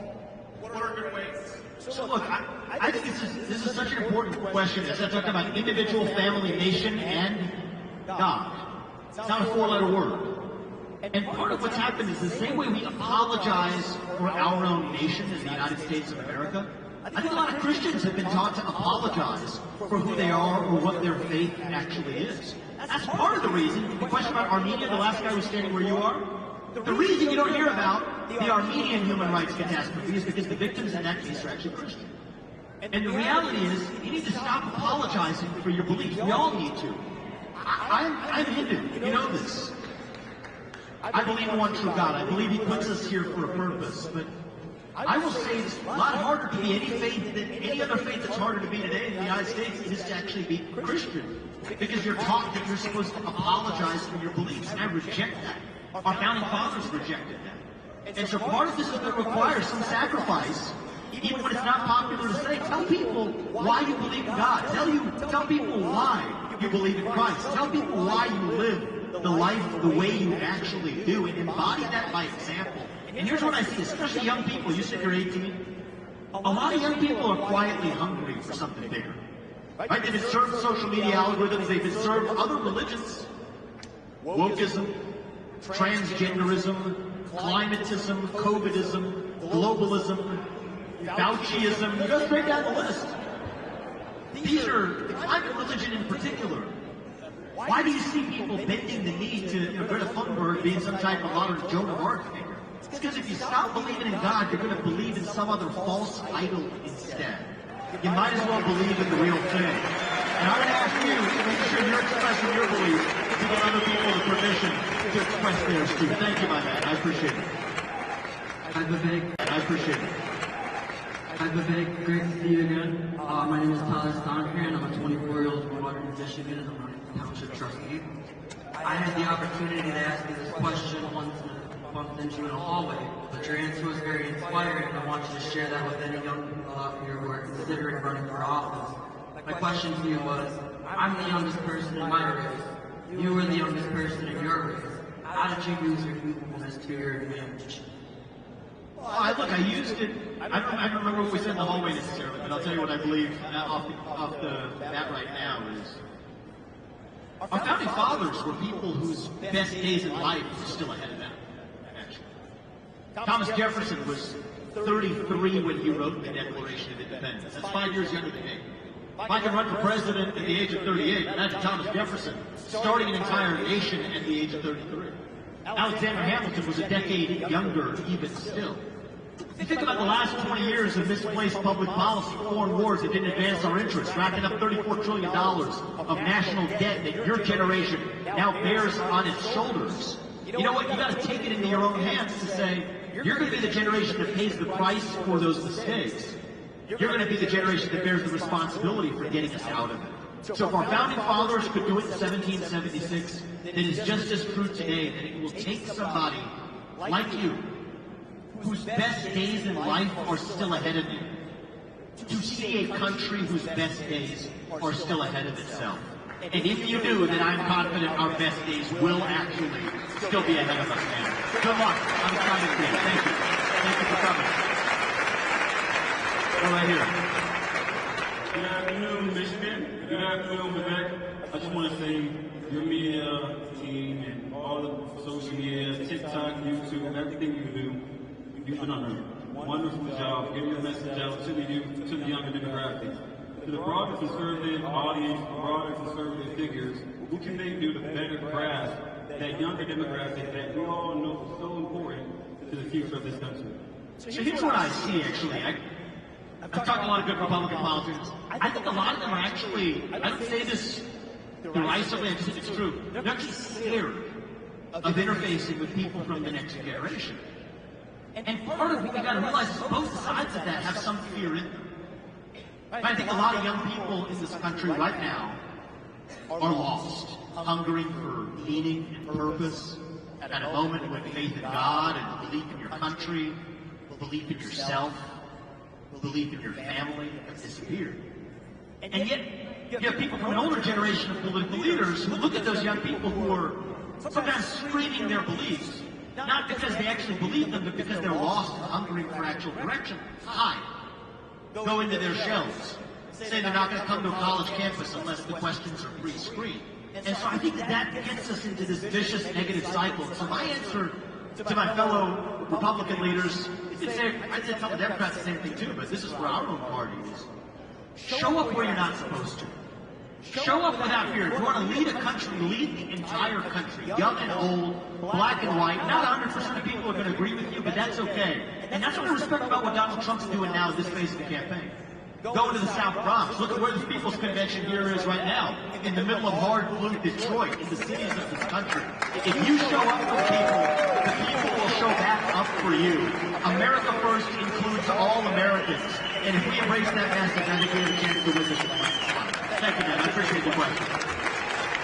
So, as someone who has grown up in the public school system, I'm about to enter my senior year, and I'm so sick and tired of seeing the corruption in administration. and their willingness to bend over backwards for these leftist ideals. What can I do to help stand up when it feels like everyone in power is so against it? Look, I think that a lot of the people elected to Congress, let's start with the rules of the road here. We have lost our sense of citizenship in this country. Right? We don't pledge allegiance to our own country anymore, not really. And that's why I stand by a position I adopted last year. I think every high school senior should be able to pass, and should have to pass, the same civics test that every immigrant has to pass to become a voting citizen in this country. To the United States of America, in order to become a full citizen of this country. Now, if you're in public office, I don't think that in any office, but certainly in public office in this country, you can't have conflicting loyalties. You can't have a loyalty to your pocketbook while you're actually governing this country. And the trading of individual stocks for the bureaucracy and for Congress. And the lobbying for 10 years or more after you've left the government. You shouldn't be able to lobby that government. That's the source of the corruption. But here's my view is, and I don't think we should have dual citizenship for people who are serving in public office either. That's also something to cut the issue. But I believe in it. But I think what you're going to see is if we see our public officials demonstrate greater loyalty to our own citizens, then our citizens will actually start pledging loyalty and allegiance to our nation once again. And I think those two things are going to work together. So the first part comes first. Send somebody who's a real outsider into the White House, back to the White House this time around, and to clean the house this time. And then it's going to be bottom up, your generation to step up and say, okay, you guys are doing your part. Now as a young person, I'm going to step up and do mine, and actually pledge allegiance to make the sacrifices needed to save our country. So thank you very much. I appreciate that question. Last two, and then I think we're done. The first time I saw you, you were going to East Ranch on your campaign, got me hooked into politics. Been listening to podcasts every day ever since. Where can I build experience to go into politics in the future? I would say don't worry about building your experience to go into politics. Build the muscle of figuring out how you succeed in any way, inside politics or out. You see, this is the thing that we fall into the trap of sometimes. I've fallen into this trap. Every one of you here, 2,000 of you in the audience right now, every one of you has your own God-given gifts. They're not the same as the person sitting next to you. They're not the same as me, and they're not the same as you. Figure out what is your unique God-given gift. Look yourself in the mirror tonight when you go home and say, what gifts have I been given that nobody else has? And then figure out how you use those gifts to do what is right for this country and for yourself in the short time you're given. You do that, you know what? You can drive your change through politics. It might be through business. It might be through university education. We're going to need to fix all of them to save this country, and I'm going to count on you to get that job done. Thank you very much. There's somebody here. Hi, welcome to Detroit. I'm a Metro Detroit homegirl. I work for one of the big three with the UAW, and I would really like to take this opportunity to explain to my union brothers and sisters how illegal immigration hurts our industry, hurts our jobs, and why they should turn to the Republican Party instead of staying with the Democrats as the UAW tells us to. Sure, the real people we need to be picketing are the people in charge of the current federal government that has given us the flailing economy that leaves every one of those union members holding the bag. So here's my message is, it's not to the union leadership, but to the union membership of this country. Illegal mass migration is eroding our national foundation of who we are. We've got the rule of law thrown out the window. But all of those open American jobs are now actually being taken by people who crossed this border illegally, rather than those who worked hard and got it done the right way around. So when you agree with the Republican Party on every element of its policy plank, of course not. That's fine. You don't have to agree with 100% of what Donald Trump says or what the Republican Party says to be able to still say that, you know what, that's the party that's standing for American citizens in this country. You as union members are our fellow citizens. And America First means putting the citizens of our country, including those union members, first. That's my message to your brothers and sisters. Thank you for asking me. Thank you. Thank you. Right there. We got a question right there. Yes. Hi. I'm from Hilliard, Ohio. We're next to you guys, actually. And I just want to say thank you for coming. And really appreciate everything you guys do. My question is very simply, I'm 21, and how can I help out in this election cycle? I'm volunteering for Bernie Marino's campaign for U.S. Senate, and I know he's a great guy, but what else can I do to help out? Well, thank you. What's your name? My Ohio native. Evan. Thank you for coming out here, Evan, and you're 21 years old. The fact that you're asking that question is already a service to this country. I've endorsed Bernie. I'm traveling the state. I'll probably see you, campaigning right with you in our own state. Here's what I'll ask of every one of you. For those of you who have money, either you're running for office or you're going to support somebody good who actually is. Take that pocketbook out and actually support the people who can. But it's not just for money. You don't have money. You got time. Spread the message through your own effort. You don't care if you're knocking on one door, you're knocking on two, or you're making phone calls. However you're doing it, spread your own message and just speak authentically for who you are. Don't speak on behalf of the Republican Party. Speak on behalf of them. And I think we don't do that enough in our country today, right? We're taught the scripts that were handed from on high. Just tell the people what you as a citizen of this country actually believe. Tell the person next to you, you don't have to agree with 100% of what I say, just like I'm not going to agree with 100% of what you say. Find the people who disagree with you. The thing you really want to do to help this country in the next 6 months, all of you, is don't just talk to the people in this room. Don't just talk to your friends and family members and your neighbors who agree with you. Do it just like Donald Trump is doing. Show up in the places where you're not supposed to show up. Invite that neighbor who has that Biden sign in their front yard. Invite them over to dinner. And challenge them. Have an open debate, an open discussion at the dinner table.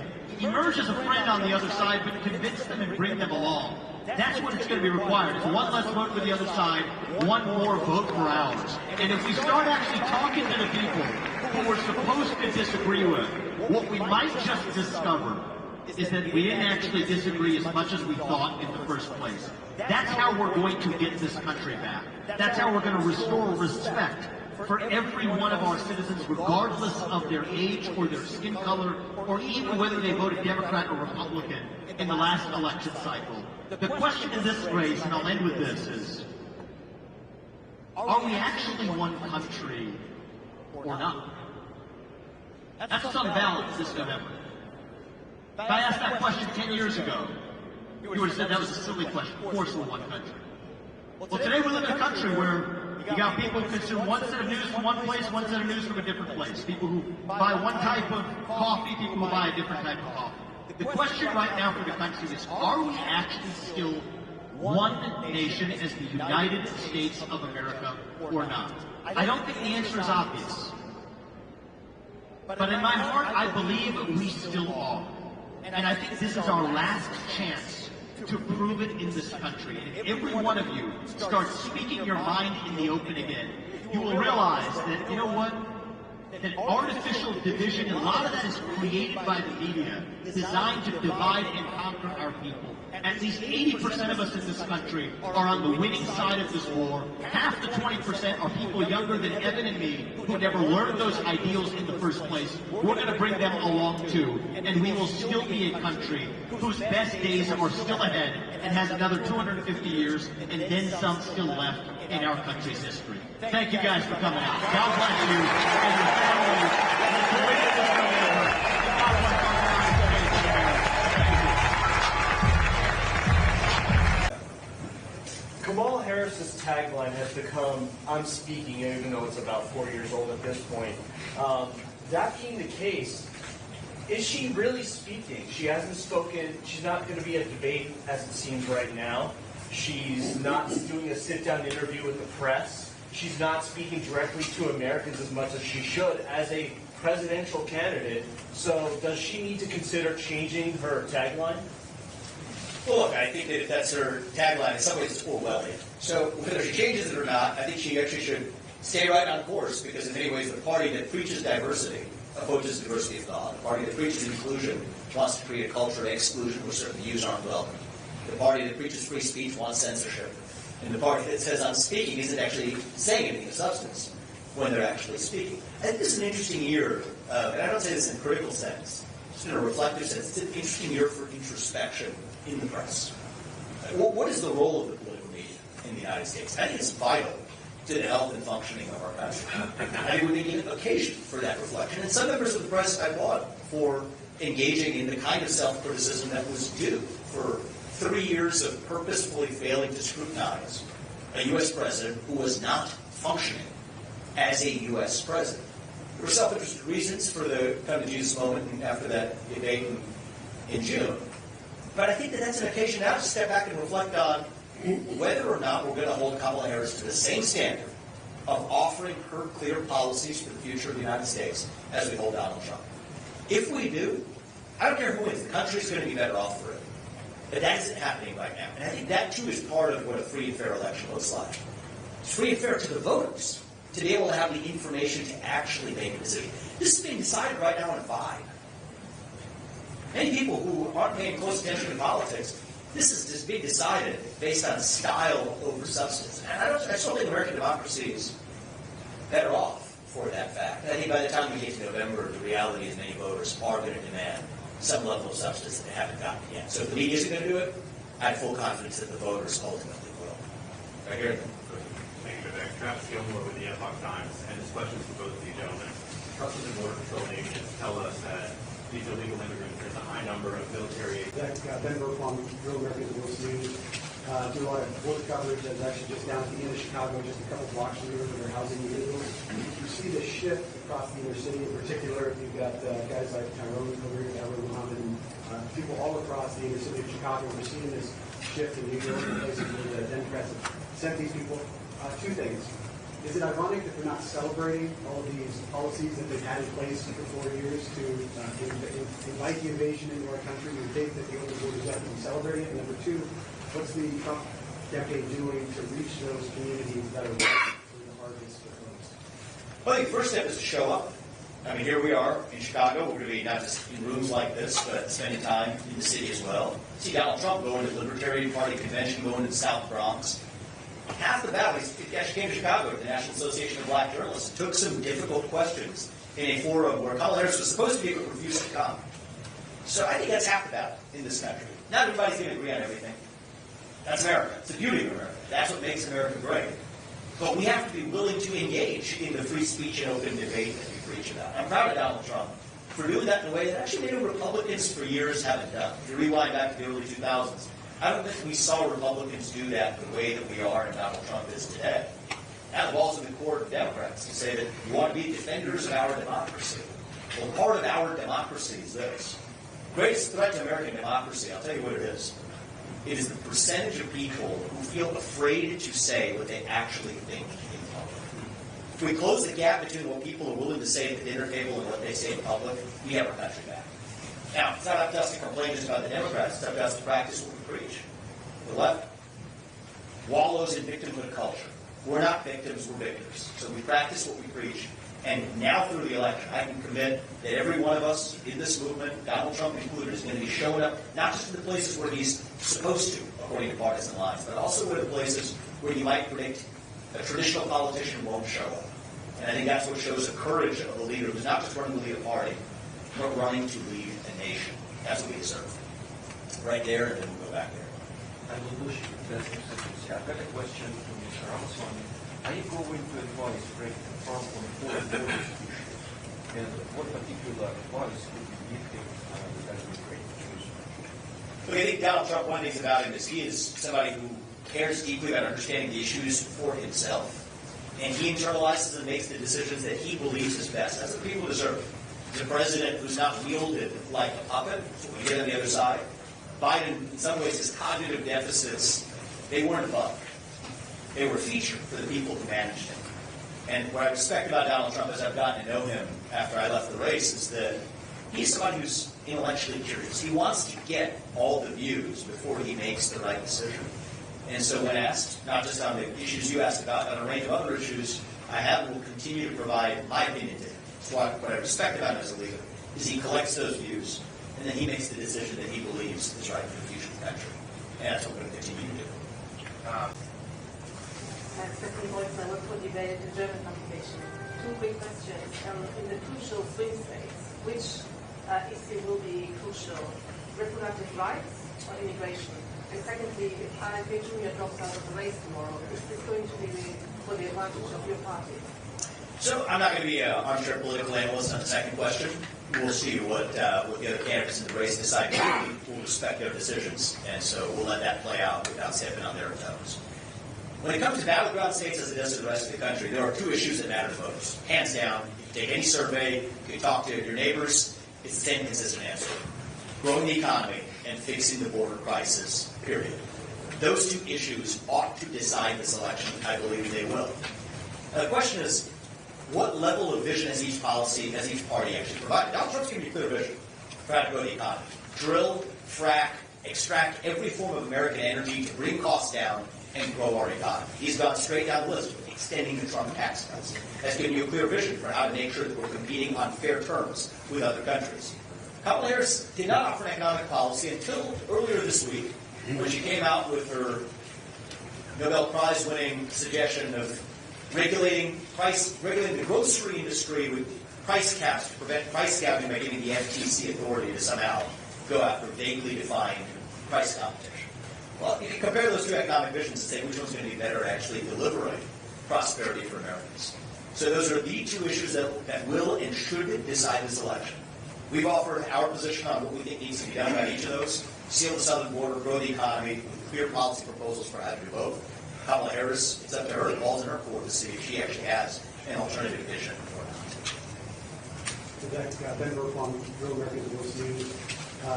And the policies that Kamala Harris campaign is on economic front is proposing, are they moving the U.S. away from the capitalist economy? Well, Kamala Harris, again, supports openly socialist policies in the United States. And I go back to why I respect Bernie Sanders more than Kamala Harris. They're both socialists. The only difference is Bernie Sanders is honest about wearing that actually as a label that he accepts as Democratic socialist. Kamala Harris supports the same kinds of policies, taxes on unrealized gains, price controls in industries like the grocery sector. It's an odd industry to pick for price controls. You look at major supermarket chains. Do anybody have an idea what the profit margins are of most publicly traded supermarket chains? 2% or less. Low single digits. So that's an odd market to pick to say that that's really where the price gouging is happening. And I do think it's unsurprising when you do have professional politicians who have never signed the front of a paycheck, only ever signed the back of one from the public to their bank account, that they implement economic policies that put less money in the bank account of those very taxpayers and Americans who are funding their existence. That's what you get with Kamala Harris, what you got with Joe Biden. One of the reasons I like Donald Trump, as a candidate always have, is say what you will, at least he's a businessman. He's somebody who has built actual value in the private sector. And it's not surprising that if a candidate has actually created value in the private sector, has more sensible economic policies that will allow other Americans to follow that path, rather than those that go the direction of I would say, socialism or worse, pro-Soviet style economic direction here. Last question, or the last two. You go, then you go. Thank you. You were one of the... You go, then you go. Thank you. You were one of the people who predicted that Biden would be replaced, and I wonder, what do you think of this honeymoon phase, as you called it, of Kamala Harris? When is this going to end, and how it's going right now? And also, do you think there could be a chance that Kamala Harris could be replacing Biden as a president, as there are some rumors of that? Thank you. So I believe in tracking the incentives. Most people act according to their incentives. I think the Democratic Party acted according to its incentive by scheduling a debate as the earliest ever presidential debate in recorded televised history of presidential general election debates in the United States. Why did they do it? It was obvious. They wanted to float a trial balloon, test Biden, and see how he did. He performed poorly. They swapped him out. This was the stuff of what the media called conspiracy theories a year ago or even 6 months ago, and it played out exactly as reality. And the truth is, playing this forward, one of the risks for us is we get distracted by the shenanigans on the other side. Are there more shenanigans to come? I have no doubt there will be. And I have my own opinions on what some of those could be. But it doesn't matter. Because the way we're going to win this election isn't by worrying about the other side. It is going to be by offering our own vision for who we are and what we actually stand for. The more we do that, the more likely we are to win. That's where my focus is. So I think, are there going to be some other surprises that the other side pulls between now and November? The answer is yes. When should the honeymoon phase end? I propose this weekend. Okay, once I do the speech. Maybe we want John Legend for the honeymoon. Okay, give you some slack there. But how about after this weekend? Maybe even after Labor Day. We'll give you guys a little bit of extra time. But after Labor Day, let's turn the page and have a real election. That's what I propose. Right there in the back, we'll close with that. Okay, a couple more questions and we'll wrap. Right there in the back. Thank you. Do you think Kamala Harris administration should be able to end the two wars that the world is facing right on the Middle East and Ukraine? I think Kamala Harris does not understand what it's going to take to end those two wars because she was Vice President of the United States while those two wars came into existence under preventable conditions. Which, as Brian said, this isn't some other president, as she might have you pretend to be. She is part of the very administration that has brought you two wars that did not exist under Donald Trump. And their predecessor, Barack Obama, we heard from earlier at the Democratic Convention, was the guy who took us nearly to the brink of armed conflict with North Korea before Donald Trump de-escalated as well. So one issue, and I think for anybody at home who's a single-issue voter on this, if you're a single-issue voter on staying out of World War III, if you're going to pick one issue to be a single-issue voter on, it's a pretty good one. There's one president who has demonstrated a track record for keeping us out of major armed conflict. And other than that, frankly, this is bipartisan. Look at every other president in the 21st century. Bush, Biden, Barack Obama, Donald Trump. Take your pick of which one you want in terms of stability and peace in the world. The answer is head and shoulders clear. So even if you disagree with Republicans on a lot of things, you want to stay out of World War III, I think the answer is really clear. You want a president who's strong, who's tough, who on the outside seems unpredictable, but that's actually an asset because it's grounded in a vision to protect the United States of America that our enemies can actually fear rather than exploit. And the policies that